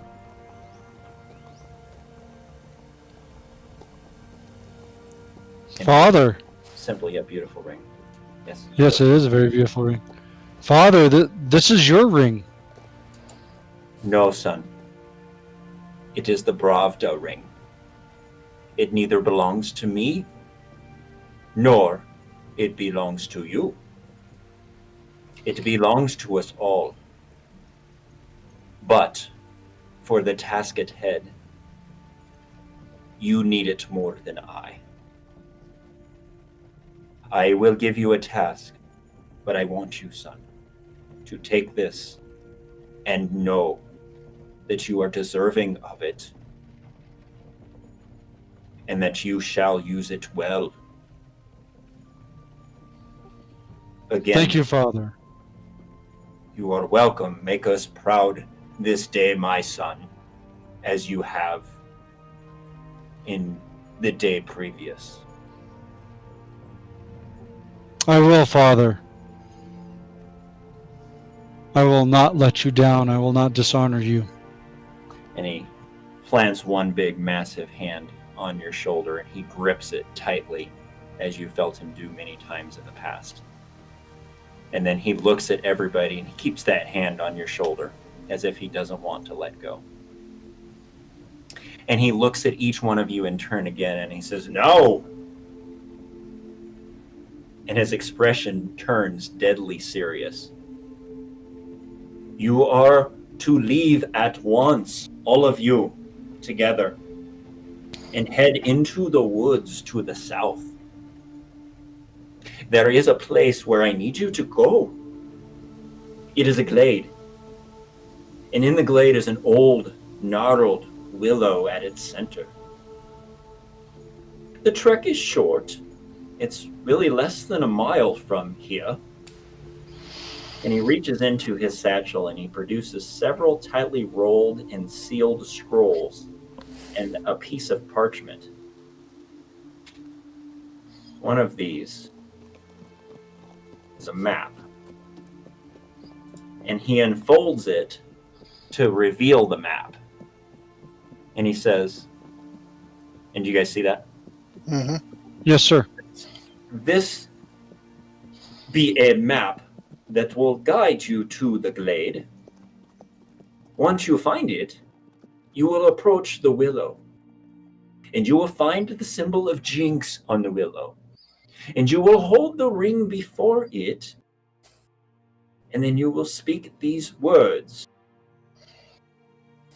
Freedom lies in truth. Freedom lies in truth. Remember that.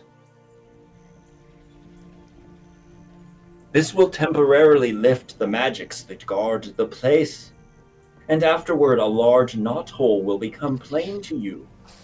And you will place these scrolls, and there are 3 scrolls in his hand, in the knothole, and take away any scrolls that are for our troop. You will see them with the sign of the blue veil on them. And then leave when you have done this deed. And the ditch will close and remain hidden to all but those with the Bonduran ring who know the words of passage.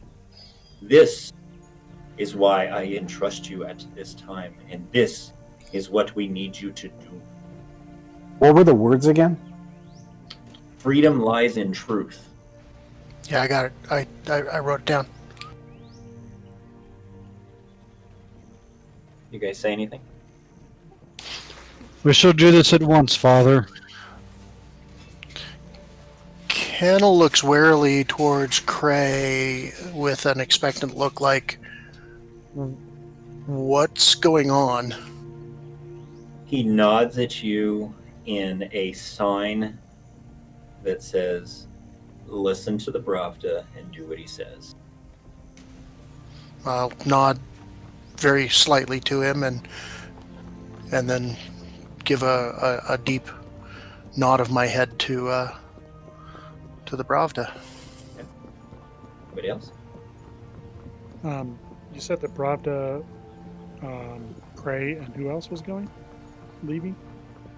Kalnassi and Cray and Borag. Okay, thank you.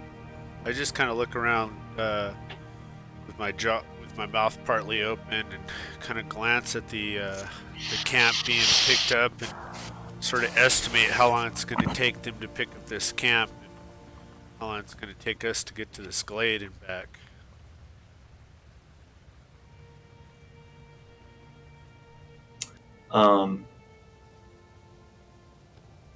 As he says, it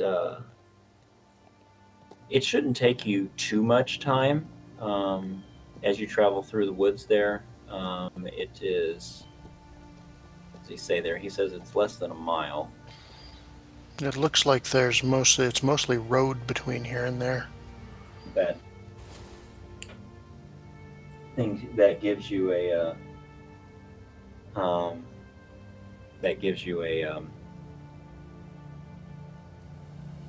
that just kind of gives you the trails, and it shows you exactly where you need to go. Sorry, I'm getting all of these weird texts from people that I have not spoken to in months. In the middle of the game, I'm like, why are we distracting me? So I'm sorry if I get distracted. It's strange things. Okay. Hopefully they're watching the stream. It takes a day to take Carnival down, right? Yeah. So We have full plenty day, of yeah. time to go a mile, 2-mile walk, basically. We can get this done. Should Before we breakfast is even over. Let's go. should we take a firework or some kind of smoking flare or something with us in case we run into too much trouble and we need help? We fought off giant spiders and snake people. I think we can handle anything. Bring on the dragons. We killed half the town as they attacked us, so we're fine. We're good. We can handle anything.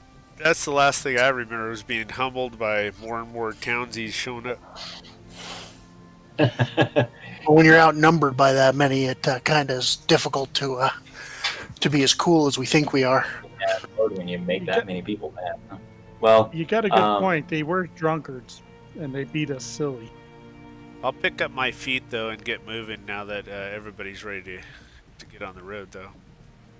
well, he's not done talking with you. So as you guys are kind of saying, yes, we're willing to go and we're eager to do this. He says, now listen to my words. It is imperative that you leave these scrolls there and take only the scrolls which have the mark of the blue veil on them. And he looks around as if expecting to catch someone eavesdropping on your conversation.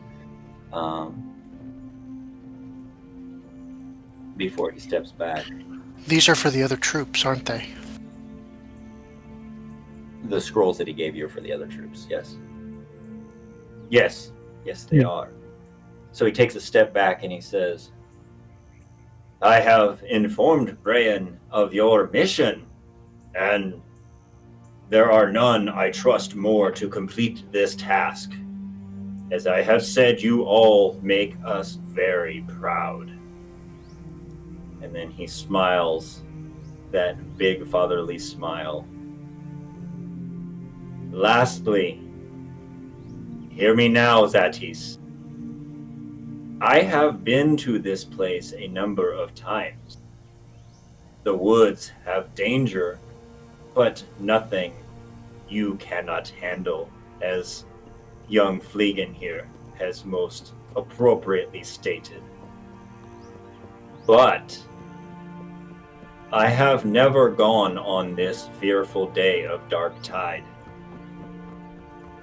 I caution you, be on your guard this day. There is a foulness in the woods. Understood. We will take all precautions. Any other comments?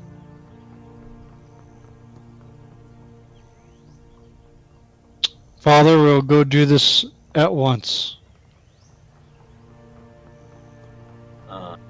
Those are the scrolls that he hands you. There are 2 scrolls, one that is for the red wagons and one that is for the yellow lanterns, and they are sealed.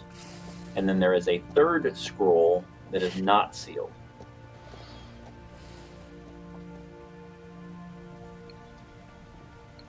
Okay. All right. So it is early morning.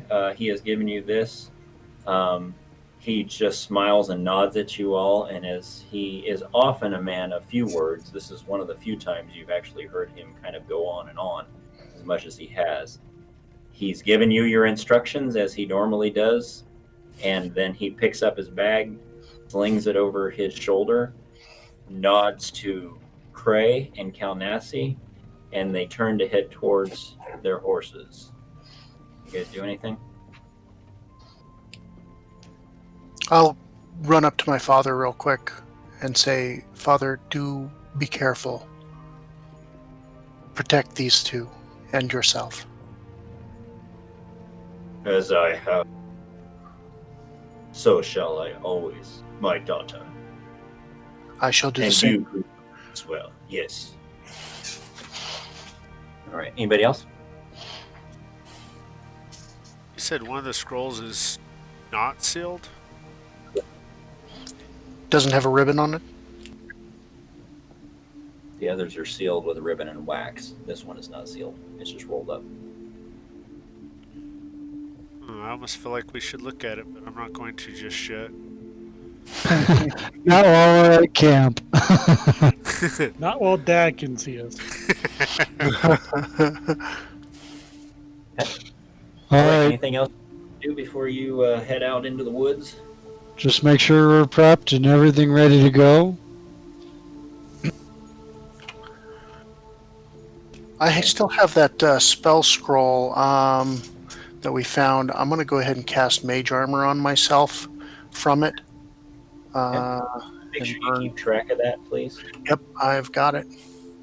One thing that we have not done is, now that we're kind of at a transition point, is we have not talked about the fact that not only gold or coin that you found, 50% goes to the troop, but 50% of items that you may have discovered and found go to the troop. Now, anything that you were given, the shield, the amulet, the ring, those, the spell ring that you got, those will you get to keep personally because they were given to you.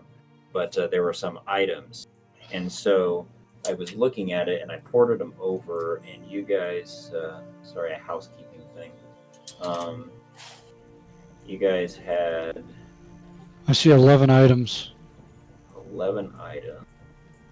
Some of those things you were given. So the ring of springing and jumping, you were actually given. Yep. Seric Iron Longsword would be up for grabs. Some of the scrolls may be. Seric The Iron wand of Longsword, flaming fireballs. Wand of Dying Fire. The acid resistance. Hide armor. Yeah. So, what is that? 1, 2,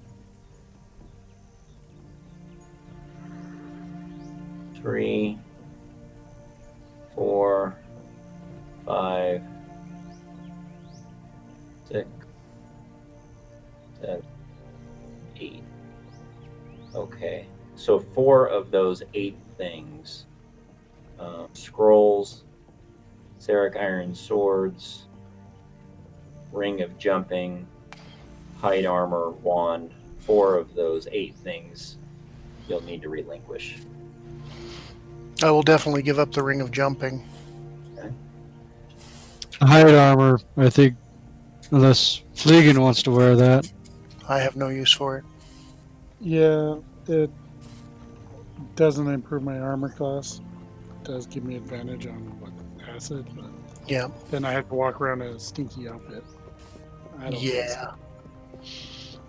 All right, that's 2. I don't have use of the long sword, but I would like to keep both of the short swords, the Wakizashi and the short sword. Anybody have argument with that? Nope. Yep. Okay. That leaves No. 1 per item. And I think we should keep the wand. That was incredibly useful.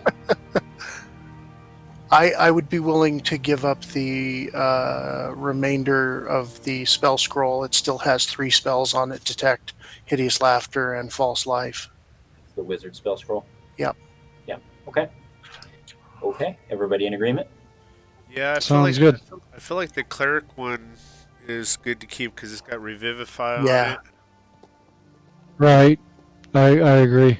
Yep. Plus bless, which is really good. All right. Well, there you guys go. Oops. Ah, crud. What's wrong? I accidentally deleted 2 things and I don't know what the other one was. Oh, it was the Wakizashi. Dang it! Need that. We can put it back in. Yeah. If you need help with that, let me know. I can do it. It's basically the same stats as the short sword. So Yep, it is. Okay. All right. Y'all ready to head on? Let's get a spring in our step and let's get down the path. Okay. Axe and shield at the ready. We need to get a rope and take Billy with us, though. As we're walking down the path, I'd like to inquire on how the mother is doing and get caught up with all the stuff I missed out on. Okay.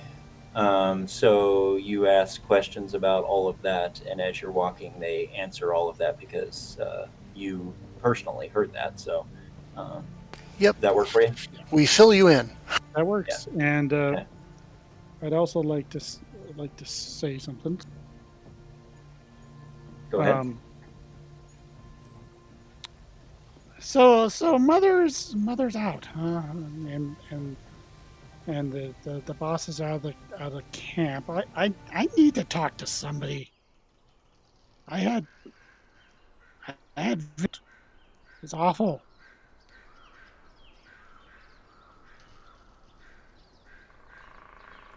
You guys still there? You could talk to us. Okay, good. Thanks. I Yeah. had another vision. I need to talk. We need to talk with. You got to get mom back. Got to get mother back. I found myself lying on some hard stone in a puddle of something wet, and I was naked, like the day I was born.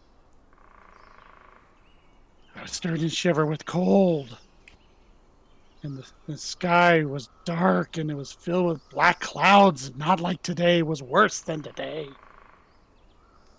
As I looked above, I could see flashes, but no thunder. It was like the clouds were swallowing the lightning. I lifted my hand to my face to find out what this wet stuff was, and it was blood! Cold, red blood. And it smelled so bad. It smelled worse than Theros after he goes to the latrine.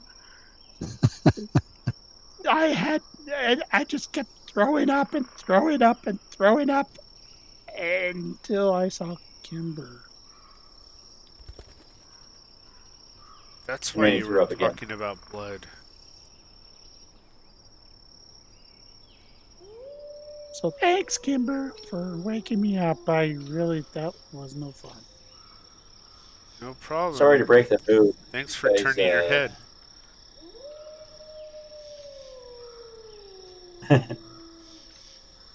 Sorry I talked over you there. Can you guys see the map? Yes. You can scroll to the top, and it'll Yep. show up on the. Thank you. Did notice.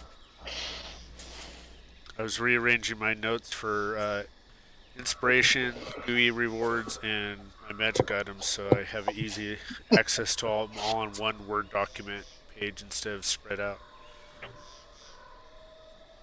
All right, so you guys see the map and you head off into the woods. And Fleegan was talking and conversing with Kimber, and one thing Kimber said was, "Thank you for turning your head." So go ahead. Sorry. You got really nice boots. I didn't want to get stuff on them.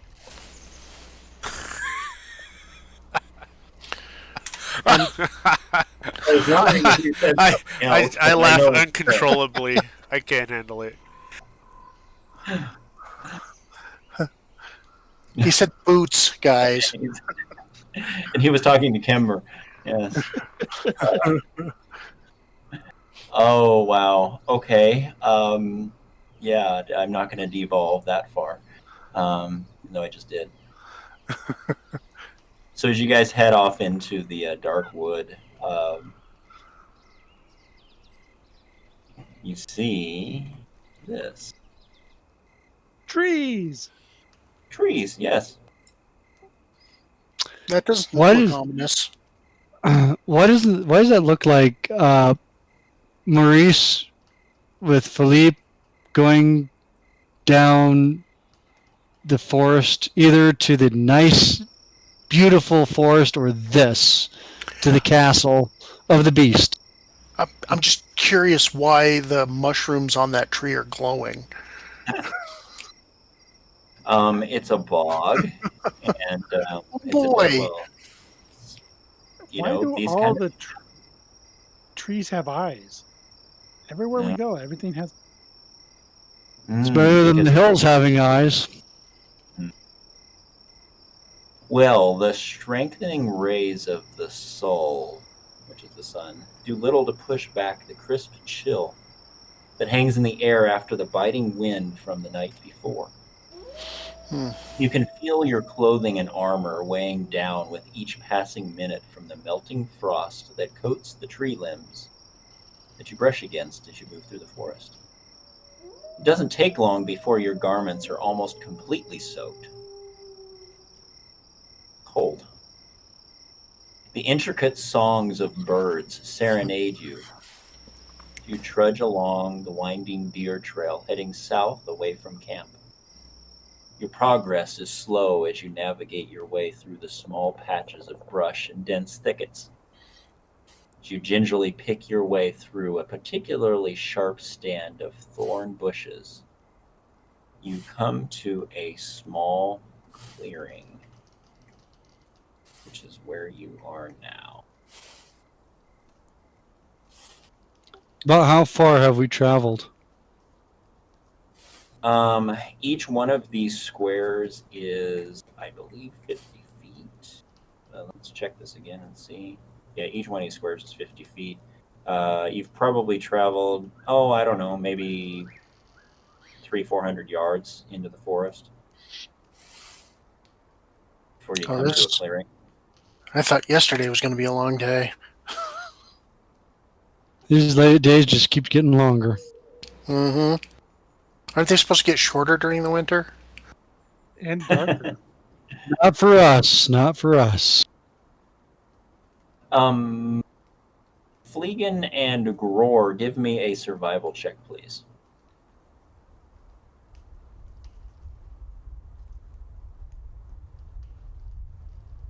Some of us are trained in that, you know.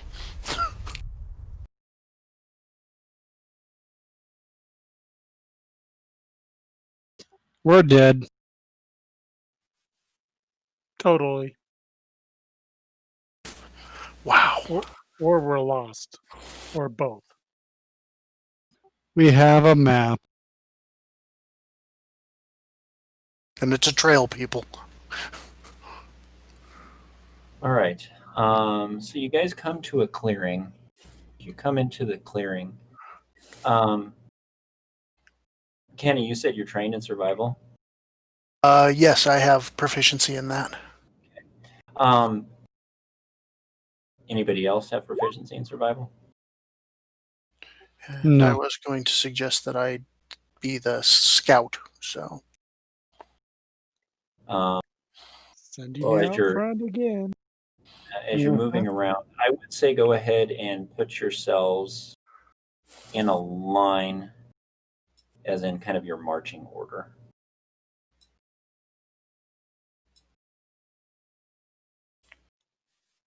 All right, I'll Stick pull up close the rear then.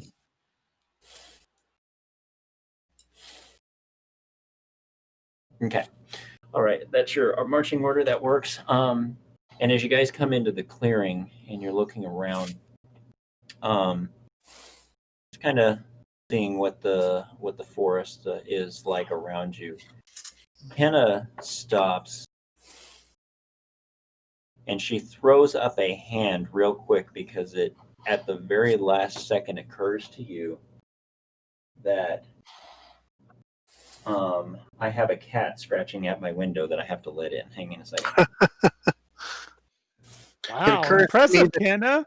It occurs to me that he has a cat scratching at his window. How did you do that from so far away? Just that good, you know.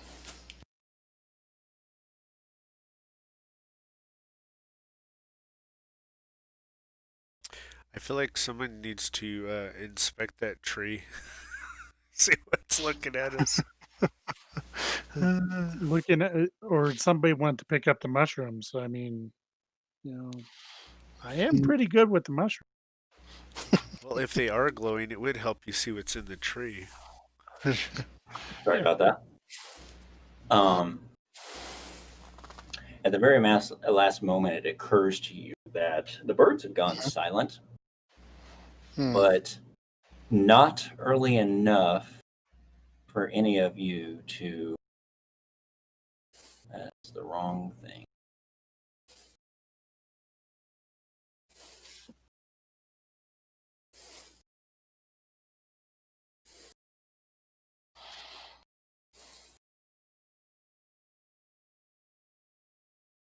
I'm waiting for the eerie music to start. Oh. Mm-hmm.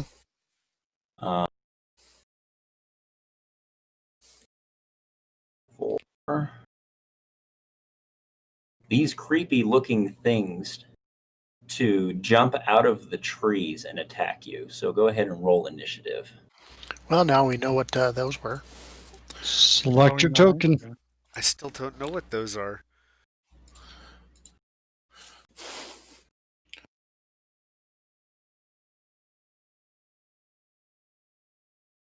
They're the eyes inside the tree is what I'm thinking. Those are kind of creepy. Just a little.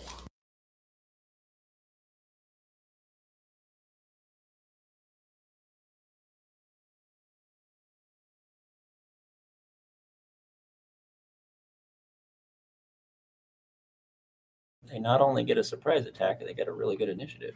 Dang.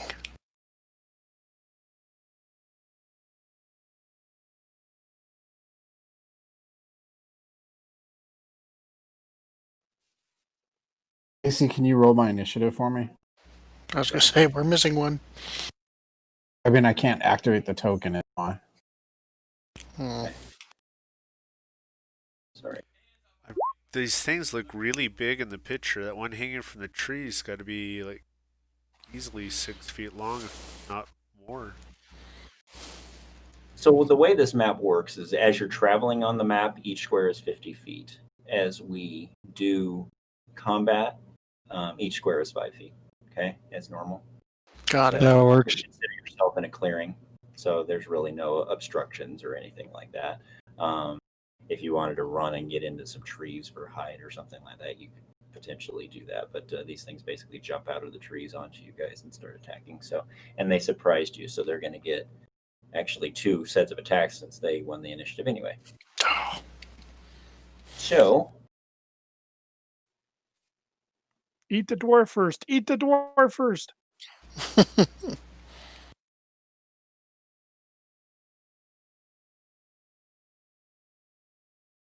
It would save your life and bring you back, though.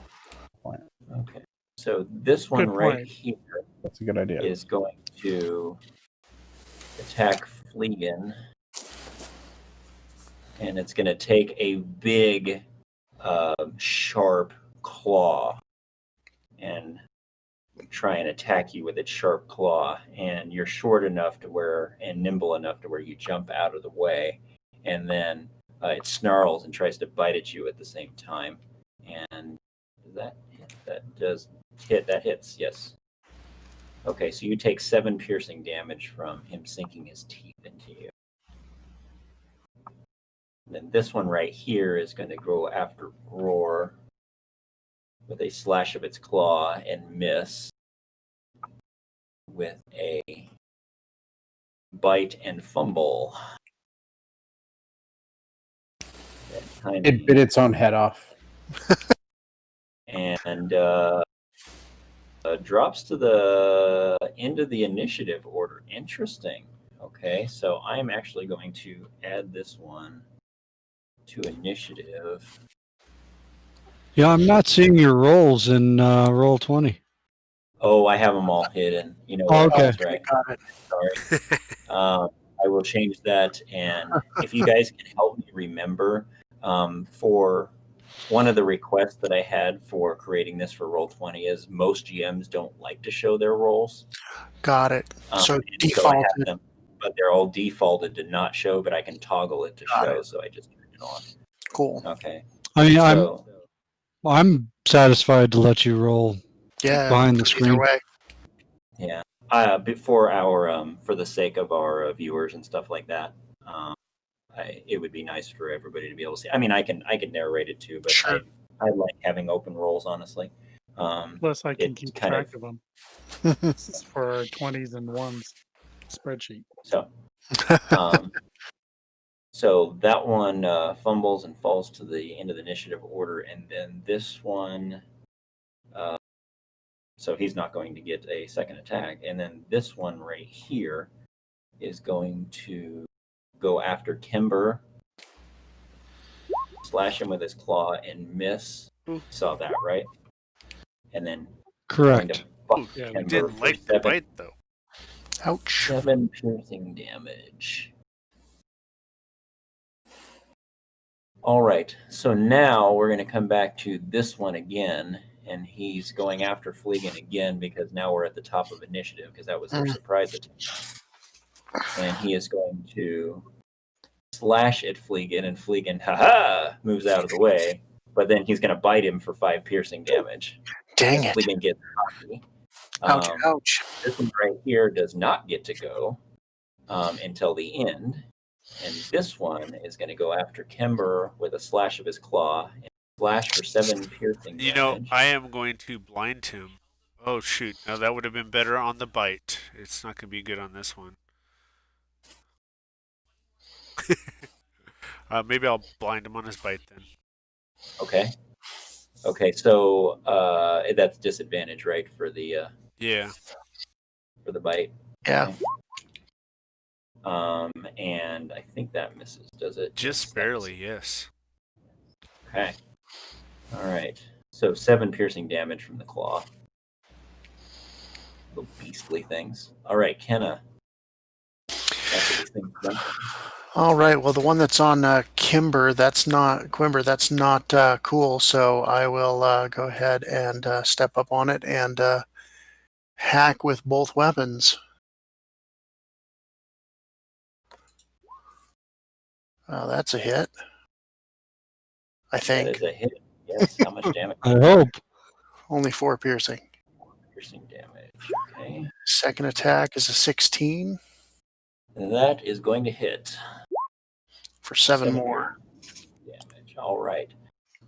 So you stabby stab slash with your double swords, and And I'm going to try to make it come after me instead of him.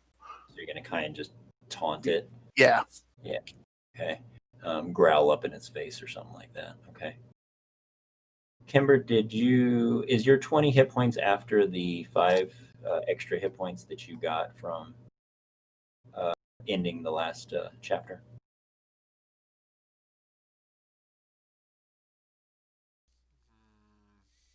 Kimber. Same you key up. I think so. Okay. All right. I just couldn't remember. So. Yeah, I'm trying Okay. to remember now too. Okay. All right. Then Gror, you're up. Can't see the map to know where Grower is needed. Okay. So you can't. One of these things is clearly about to eat one of my friends if I don't act. So to describe it to you, you are between Theros, who's in the rear, and Fleegan, who's in front of you, and each to your on either side of Fleegan are 2. One of them attacked you. So do you want to go after the one that attacked Fleegan or the one that attacked you? Definitely the one that attacked me. Okay. That one What would do have you want to Fleegan if I hadn't have interdicted. Okay. What do you want to do? You want to use your battle axe? Yeah, I suppose it would be okay to already have battle axe and shield at this point. Right. At this point now, you have the opportunity to pull out your battle axe and shield if you want to, and then you can attack with them.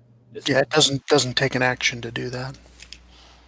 We'll go to that and use battle axe. Are you able to swing it? Yeah, good. Okay.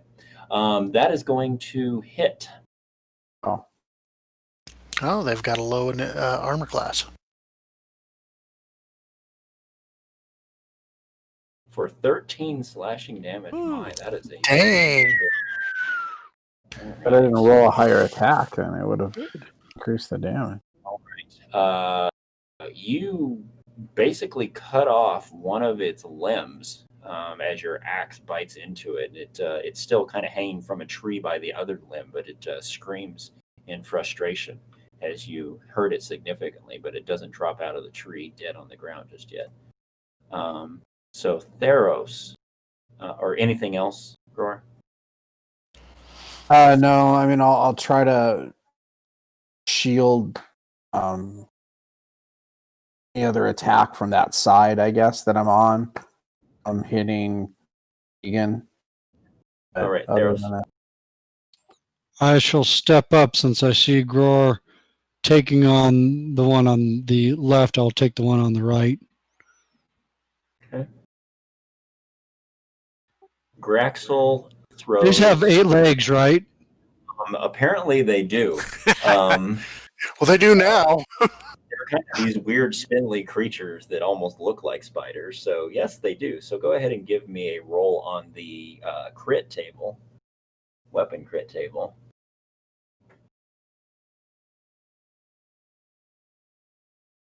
Got a nat 20 and a nat 1 at the same time. You've got it in the right order. Exactly. Right. Well, your roll surprised it, and it actually surprised it so much that you tell me how you destroyed this thing in one swing.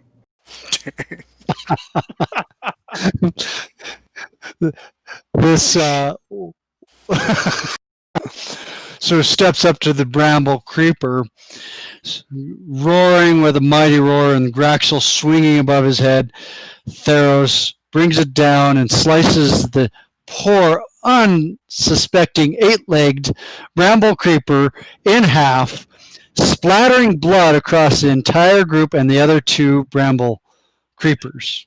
Hey, Fleegan, there's your blood all over you. Thanks. It was just a premonition, right? It was a premonition. So it's like an anime. The human body has 18 gallons of blood, and it's at 80 psi. Yeah, it just sprays out just anywhere.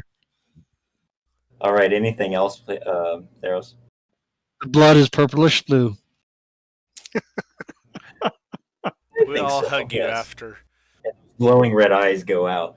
I will, since I can move, attack, and then move again, correct? Yeah, and you're not engaged anymore, so yep. So I'll move back over to the other side and assist Gror and everyone. All right. Okay, Fleegan, you just got splattered with blood as Graxel cleaved the nastiness next to you.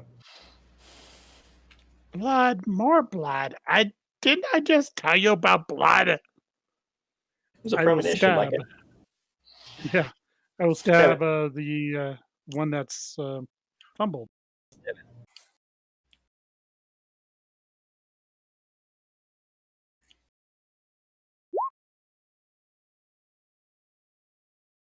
That is going to miss as it just jumps out of the way. All right, offhand.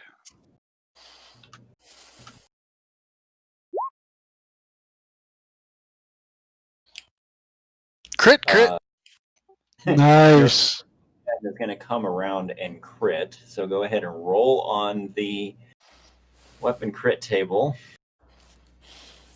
As you spectacularly go, oh, snap. You're able to maneuver towards your opponent while attacking and harass them. After your attack, you can choose to automatically succeed in grappling your opponent if you have a free hand. Your opponent, if both hands are in use. So you would have to shove it. But go ahead and roll your damage. And sneak attack on top of that.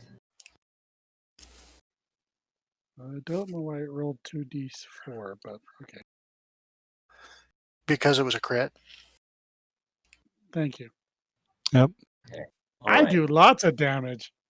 Well, you managed to, with your critical hit, stab it in one of its red glowing eyes, as you also have this feeling of it got distracted and you rammed into it, and that just pushed the dagger farther into its eye and into its brain and kills it outright. Nice. It's all about these guns, boys. It's these guns. All right, Kimber. Well, I believe I can bash it with my mace and please do cast Healing word as a bonus action? Healing word is a bonus action, yes. Yes, I'll do that. I played so many editions of D&D, it's always hard for me to remember how the current one I'm Yeah, I've playing been works. playing since 74, so yeah, Yeah. 78. Do them in whatever order you would like. So, you can do your healing word first, or you can do your attack first, but you get both. Alright, I'm going to do attack first.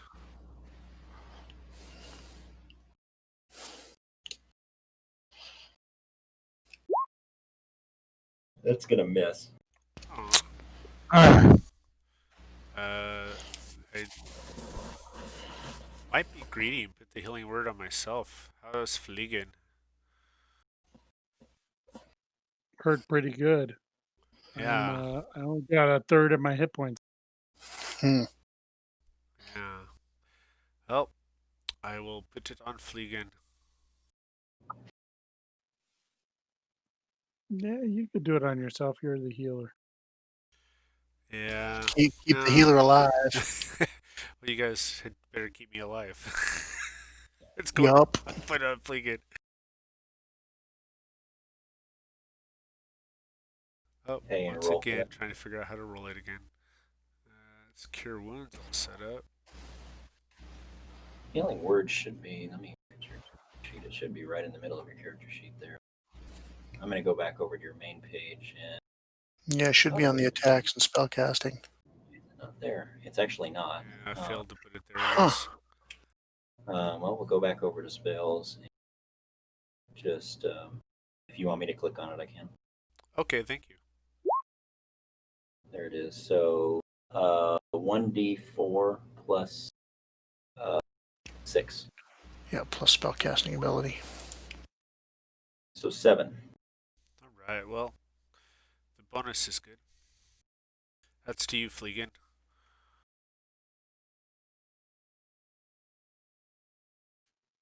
Oh, thank you.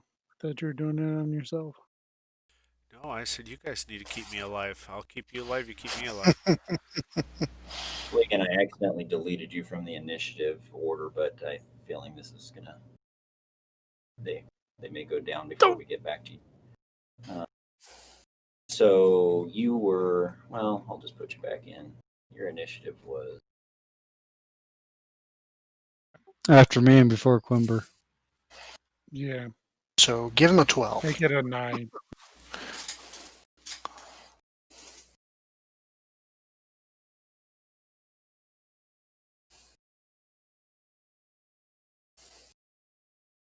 all right. Sorry about that. Okay, so this one right here. So the one that fumbled is gone. So this one is going to go after Timber and Dang it. slash with its claw, I block him with my miss, shield. and then bite you, and that's going to hit for 5 piercing damage. I'm going to flare him. Okay, so that is going to miss as the Excellent. bright light blinds mid eyes.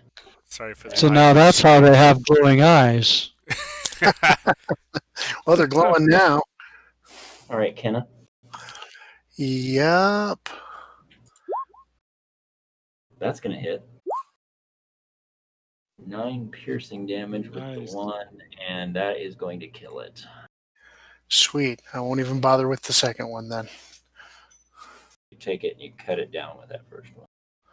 Cool. Go.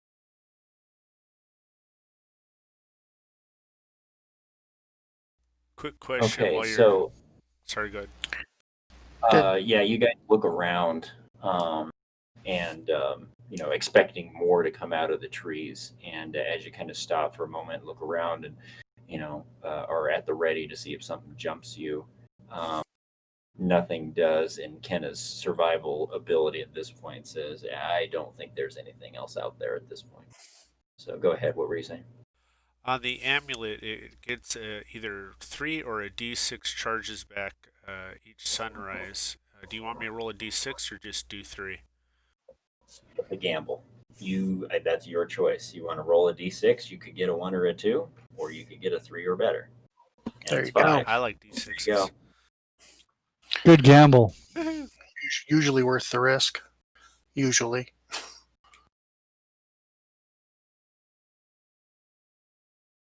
All right. What do you guys want to do? Question: is the path wide enough for us to walk two abreast?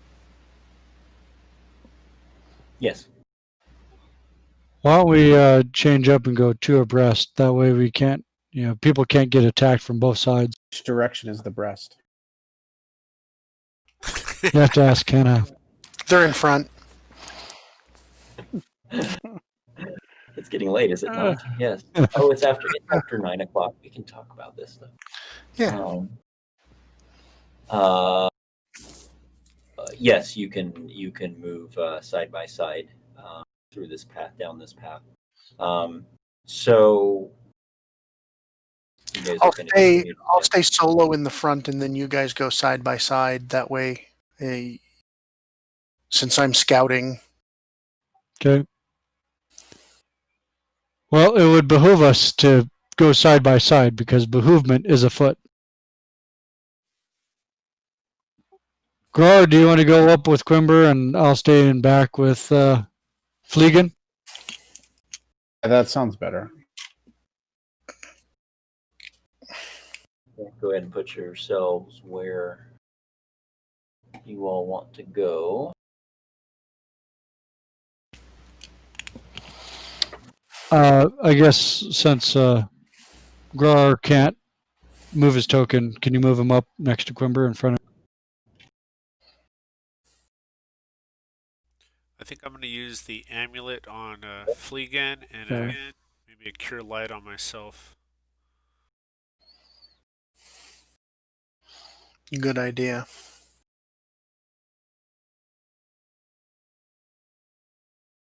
Now you're on the path. Okay. Okay. So that's I'm sorry, I just started rolling before you acknowledged it. If that's okay, that's 7 to Fleegan, and then I gotta do a cure light one. So you guys up then. Yeah, go ahead and do your thing. Yeah, it puts me up. Thank you. Excellent. All right, that's right. great. You can write a note here.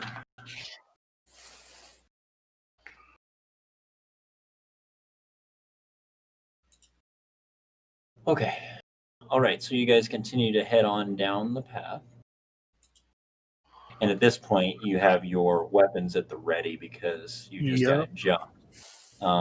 And you're looking around, trying to see if anything else of these nasty thingies are going to jump on you.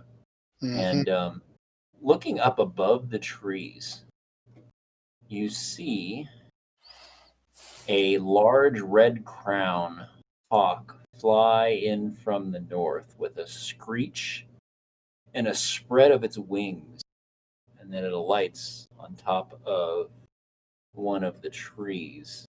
Is that the same hawk we've seen before? You believe it is the same hawk that you guys saw yesterday. It's the same picture. Okay. We have to worry about Billy. Did he come with us? I wasn't sure. No, Billy did not come with you guys. I was going to make up a reason why, and to be honest, I forgot. Well, we haven't had him fitted with barding yet. Yeah.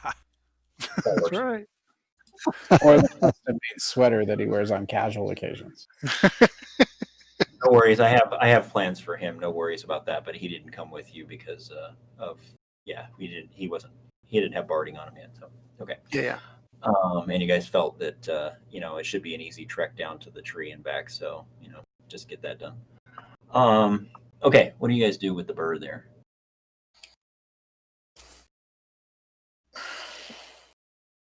What does our, mission tell us about how this bird has landed looking at us? Does it look aggressive?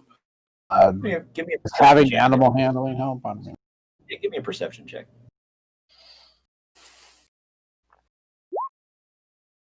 Jeez. We can kill things. We can't see things, though. Can't see anything coming, but once it jumps us, we're good. Are you talking with anybody about this while you're trying to figure out what you're trying to figure out? Oh, I'm, confused at what the bird's doing, I guess. I don't know. Yeah, I'm keeping an eye on it just to kind of figure out. I was just wondering if if Gror was talking to anybody about that, or was he just doing all this in his... Basically, That's more do an advantage. Oh, I don't think I was necessarily, though. I think. Okay. I did hear that Kenna said that she was doing something. Yeah, I'm gonna keep an eye on the bird and kind of casually, knock an arrow in my short bow and keep an eye on it. If it does anything that I would consider dangerous to us, I'm gonna shoot. Doesn't. It just kind of sits there on the top of the tree, and its head just kind of moves around a little bit. Does it I'm seem going to to be wave at it. watching us? So Fleegan waves at it. What did you say, Kenna? Does it seem to be watching us specifically? I mean, we've seen it several times. Give me a perception check.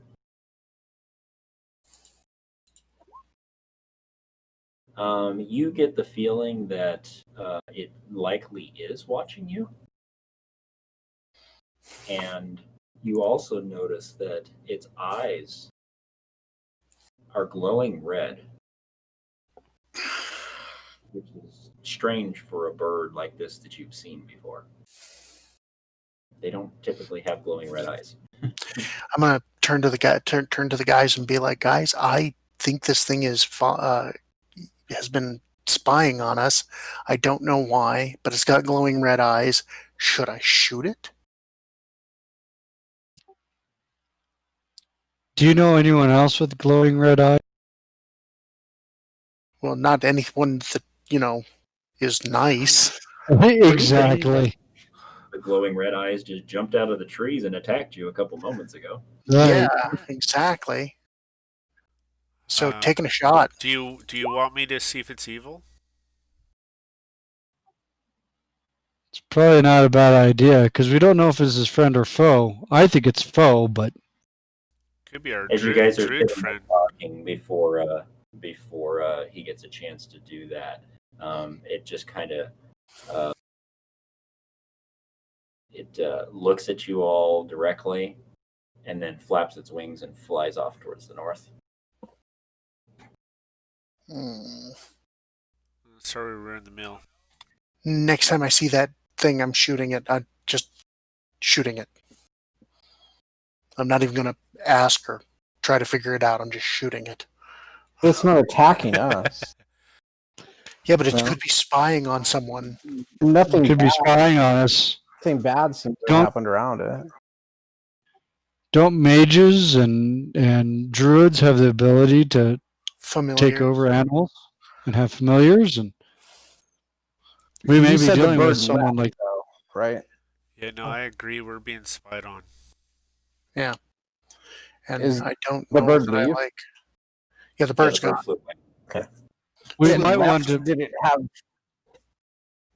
have a rollable departure? That we could detect how it or why it's going, where it's headed. No, you wouldn't have any idea other than it just flies off to the north out of sight. You're in a fairly dense forest, and so I want to discuss that with somebody actually about did you see that bird leave? Did it seem like it was just checking on us to make sure we were safe, or was it running? It's head back towards camp. I would allow somebody who has a nature skill that you're all discussing to go ahead and make that roll with advantage. Yeah, it wouldn't be me. Negative here. Negative, Ghost Rider. We live out in the woods and travel. Or has animal handling. City, and none of us have nature. I have intimidation. I could scare it. Intimidate the bird into giving us information. I'm good at insight, but I don't have either one of those other skills. I'm okay at animal handling, but it's not a skill I'm good at. Well, then if somebody wants to roll nature with advantage, decide who that is. I can try. I think you're the highest with intellect, aren't you? Yeah, I've got a decent intelligence. Charisma's my big casting score, but I only have a +1 on my. got it. I will go ahead and roll then with advantage. That's Ooh. 20. There you go. And so the discussion was trying to figure out if it had a certain purpose to what it was trying to do. Was that correct? Yeah. Like if it was displaying like it was caring for us, like, oh, you seem fine, like it has a good nature about it, or if it was like fearful almost when it left, or any other behavior. Judging by the fact that in the circumstances that you saw it yesterday and its reactions, there Mhm. seems all it is more of an intuition, and each of you have this intuition, and Kenna pretty much confirms that it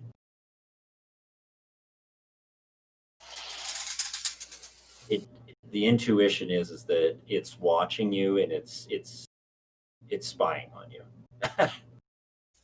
Matter of factly. But what does that mean? You don't know.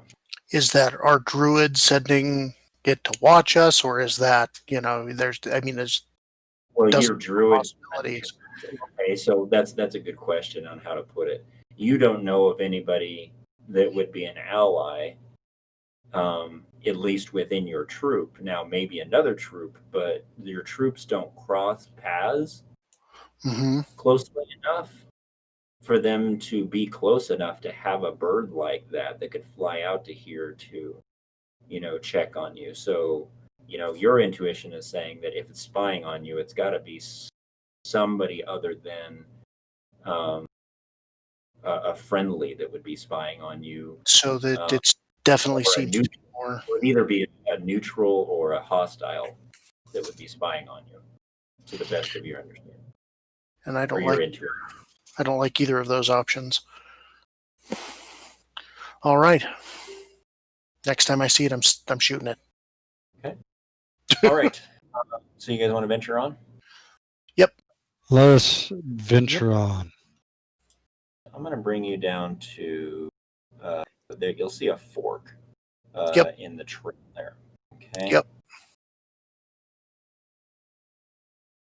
And as you come to that point in the path, you note a rather large boulder standing next to the path. And you see something out of the corner of your eye that gives you pause, because there's something painted on the face of the rock down low near its base. Looks like Okay. this. Well, that doesn't look friendly. Oh, not at all. Why don't people use like flowers or nice bunny rabbits as symbols? Why are they always melting skull? Strange looking sigil upon it. Looks like the melting skull. But there doesn't appear to be anything else on the stone. Is there any religious connotation to that symbol? Give me a religion check, please. I cannot assist. You have not encountered that symbol before in a religious context, but you can't help but shake the feeling that it's entirely possible that it could be, based on other religious encounters that you've had through your studies, especially with Anton. About historical or, Give I me a guess, history troop-wise. check. You're trying to think if you've ever encountered something like that in your history. What about Arcana? Yes, lower even. Arcana, you would determine whether or not it has a magical property or a magical Got it. connotation. also give me an Arcana check if you're wanting to check for a magical property or magical connotation.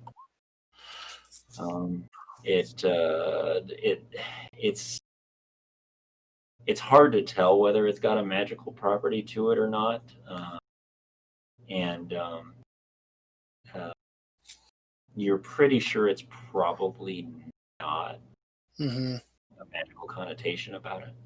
I didn't suspect it was, but figured I'd look anyway. So it's not crossed out. I say it's welcoming melting skeletons. Or it's warning that there's undead in the area. Yeah, for sure. Saying that they are here, not that they're not. Here. Hey, be careful. He's got a smile on his face. I think it says, don't drink the water, else your face will fall off. That is a possibility as well. We've heard about face melters, right?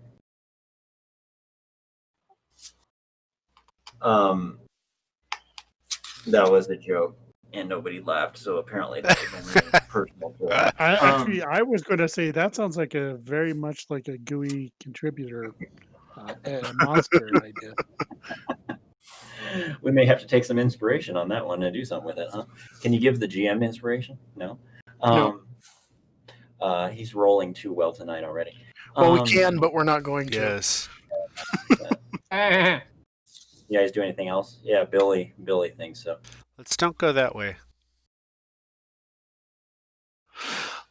Which way are we supposed to go according to the map? Map is to keep going to the south. Is it directly There's- visible from the road also? Like you pretty much can't look at the rock if you're walking the way we're going without seeing it? No, actually, it would probably be easy to miss it, but you guys happen to notice the rock, and because of your heightened senses, because of what's happened even thus far, you just kind of you were checking out your surroundings, and because of that, you noticed that it was on the rock. To me, it seems like something that could be dangerous or threatening. And Oops, that was an accident. obviously, with everything that we've seen yesterday, maybe we should explore around the rock and look for any other signs of something. And perhaps there's hidden things here that signs to let them know there's supplies here for them. Like Inspect the rock. an evil, sort of whatever would come here and go, oh, this is our rock. We can extra weapons or something. Yeah, I think we should. You gonna do that, or somebody else gonna do that? I'll start, and Okay. We can have somebody help. I'll rationalize this the same way Gror will say, I think we should check around because it's pretty obvious that this is to get something's attention. Maybe it's because they've secured this as their territory or they keep supplies here. I will keep an eye into the woods and make sure nothing comes towards us. All right, Goro, go ahead and roll with advantage because somebody was going to assist you with that. Okay. What am I rolling in? Perception with advantage. Sorry about that. Should have told you the roll. Did you say seduction? I didn't hear that right. There is no seduction. I'm going to seduce the rock. What is my highest skill? What are you, a bard? He is dwarf. Here's a dwarf. Dwarves can do this with rocks. I'm just saying. So it was perception instead, right? Yeah, well, that's why you never see dwarf women, right? Anyway. He likes to seduce the rock. All right, so Hey, rock. Look pretty rocky. as you're looking around the rock, quite wisely feeling that there's something more to this than this strange marking in the middle of a forest along a trail at a crossroads. And you look closer, and you find a loose stone around the back of the rock, a much smaller loose stone that can be easily moved. That And was as you seducing it back there. Yeah, you're kind of feeling it up there. You reveal a small cavity inside the rock, and there's a metal box inside the cavity. Holy cow. Fleegan, come here. Don't drink it. Your face will melt off. Look what I found. This looks dangerous. Why don't you take a look at it for me? I'll tell the others. Back off in case. I'll start whistling as I walk away. Hope Eddie. The sacrificial Fleegan. Quick, everybody stand back. Let the gnome do it. So what, Yeah, I'd like to see if it's trapped. give me a perception check, please. Do a lot of perceiving in this game.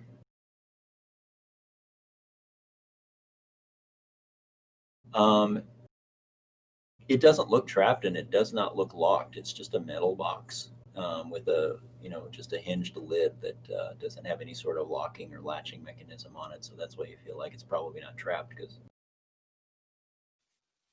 Okay. And you said it looks like it's not locked.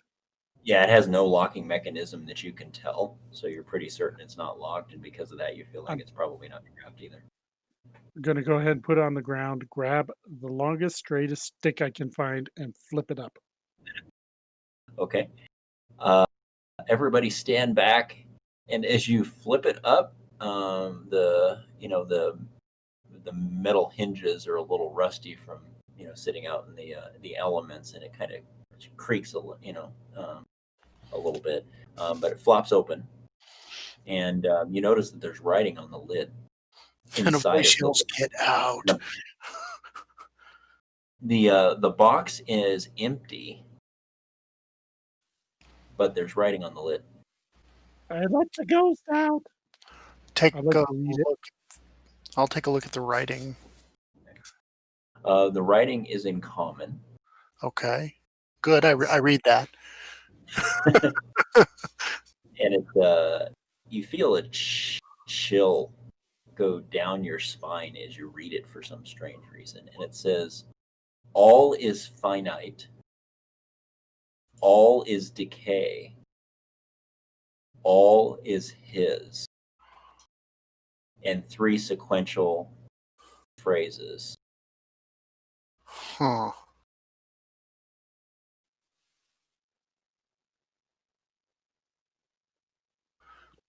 Okay. All is finite, all is decay, all is his. Dragoon. What's the box made out of?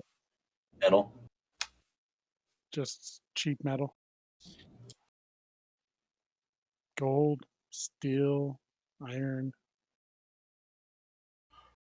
Steel. Can you hear me? Yeah. Yeah, steel. It's made out of steel. I think I know what the symbol is, but my character certainly does not. Stop metagaming. That's why I'm not saying anything. Just store that in your Or just- brain. Yep.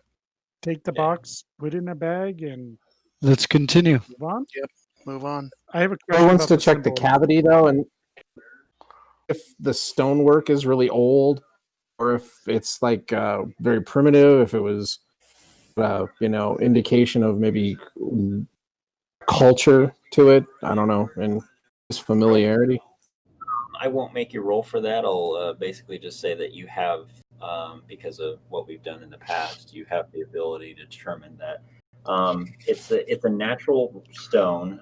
The cavity has been carved out of the back of the stone, and it was unnaturally. Somebody physically carved it out as a location to Hide this things. spot. I see. Did I I'll make think it was old? The rock itself. Stonework to make the cavity. Oh, the age of the stone. No, it's not. It seems to probably within the last 5 years, maybe less. Hmm. Share that with everybody. It's not old at all within the last few years. I I want want to to make a quick sketch of the symbol. Yeah. And Girl do that too in his journal, but before I do the sketching aspect, I want to replace the cavity, so it looks undisturbed entirely. Mm-hmm. You guys, since we're at a fork in the road, would you like me to use an ability that I have for being a little different to hide our passage down which road we take? Says I can put us in sort of a veil of shadow and silence. I think that's a wise decision. That's very good. I like that. Yeah. Okay, so I'm going to Especially use... because of that hawk. Yeah. I'll use that pass without trace ability I have for being blood touched. It says duration concentration up to an hour puts us in veil, shadow, and silence. But as you see, I put in text there anyway, so everybody can read it. Yeah, it basically means that we all get a +10 to any stealth checks that we... And we don't leave tracks. Alright, I assume we don't leave tracks. I'm trying to understand that. It can't be tracked unless except it's by by magical. Yep. magical means. Yeah. Well, that could get us all the way to the Willow and back to Carnival because it's up to an hour. Yeah, maybe. That'd be cool. So you're gonna cast pass without a trace. Yeah, I mean, it's kind of a natural ability I get once per day, so it doesn't use components or Okay. nothing. So What? I'm assuming I probably sort of like concentrate on my like sort of an inner focus and then try to radiate it out from within. More question about the writing. It was common, but what was the material it was written on? Was it, It was like written etched? on the lid, so it was actually carved into the So it metal. was etched into the metal? Okay. There was no contents in the box at all, or we didn't notice anything when it flew into Fleegan to take over his soul. There was- Pretty much. Yeah. there was nothing in the box. Again, the writing was all is finite, all is lost. What was the last part? All is okay. All is his. All is his. All is finite. All is decay. All is his. Wow, I remembered that. Mhm. So We is don't the, recognize that symbol. yeah, is the symbol on I one do make a side or sketch the other of the rock? It's on the- or is it right in the middle? On the portion of the front of the rock, facing kind of the trail. The way we're coming. The cavity was on the other opposite end. Yeah, it was on the back side. Most of us have a cavity on the backside. That's why I looked for it right away. The seduction roll. A proctologist dwarf with a I don't know. Is that called an ass man? That'd be a rocktologist. well, he was seducing it. Yes. Okay. What do you guys want to do now? You want to? Take the section Continue to to follow the map. Yeah. west. Keep following the map and keep in pass without. Exactly. Since we've got that advantage now, we should Mm-hmm. So definitely this try way, this way. Looking at the No. map, Map says I think to the right. if this is the first fork on the trails. All right. It seems, at least according to your intuition on reading the map and everything, that it would be that direction if that's you're trying to take the shortest line towards the oak. Yeah. Okay. All right. So you guys. It's Willow's turn. All right. So as you guys head down farther, you guys get to here. Oh, sorry. I went and didn't realize you were moving us. Take it to feel a little bit more.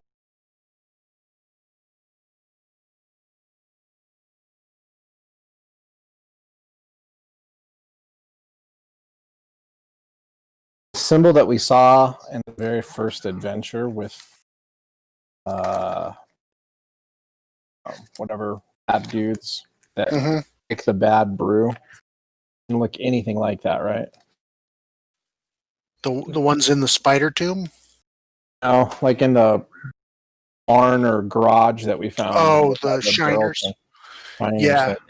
That was a different looking symbol. That looked like Yeah, it had horns and stuff. Yeah.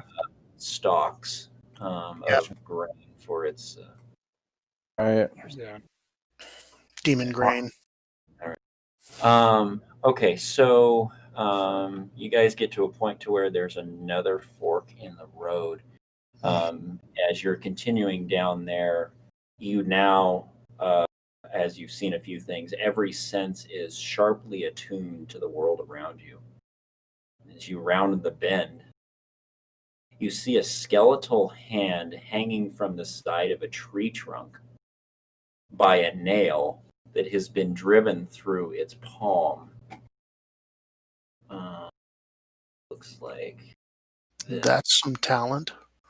Oh, it's got some fleshiness still, or a glove or something. A tarnished and dirty bronze ring with a single ruby can be seen in its middle finger, and a small trail heads off to the west. What do you guys do? Okay, well, I think these two things have to be together. Yeah. I could detect magic with my apprentice ring. I think that's smart at the very least, but also we were only told not to take extra scrolls, not to have to leave anything else we found, right? So we're not defying any order if this ring happens to come along with us. We're not breaking any of the rules laid out for us, so I will go ahead and use detect magic. Okay. So you cast detect magic to find out if the ring is magical. Yep. That's or anything correct. else in the area. Yep. You know. Okay, so you set your magical radar off, and nothing in the area other than Gror's battle axe and shield and the other things that you know of that you have ping your radar. But the ring does ping your radar, and it's radiating abjuration magic. Oh, hello. Magical or guys, go ahead and get ready in case something happens. I'm going to grab the ring. Just so you know, maybe Fleegan should check it first too. Some sort of trapping. I was going to say, let Fleegan do it because you're concentrating on keeping us veiled. Right. No, I'm not.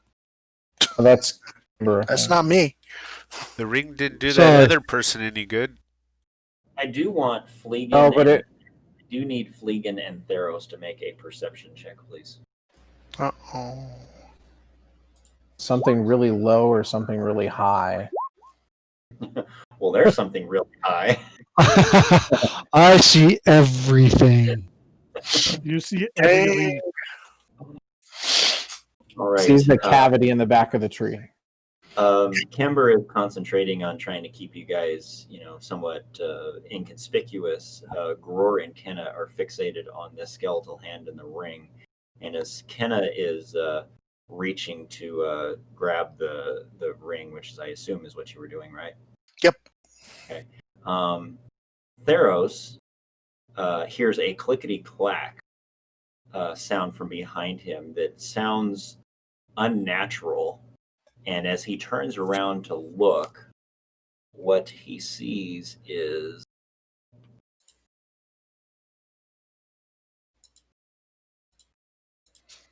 six skeletons.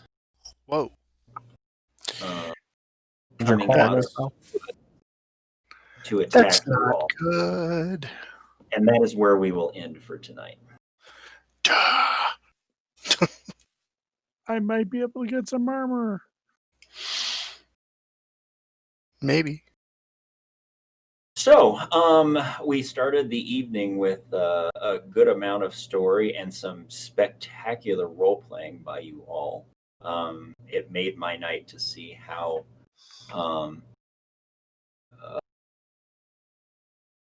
really do that. I did. How well you guys really interacted with the development of the second part of the story. So well done with that. I hope that those who view this enjoy it as well, because it is a big part of what the story will be. So we will let our viewers go and sign off for the evening. But we appreciate everybody taking the time to you this stream. We hope you enjoy it as much as we do playing it. And we ask you as always, we implore you as always, may all of your adventures be sticky. Thank you. Good night. Thanks, everyone. Good night. Give us your Later. flesh to warm our bones. All is his.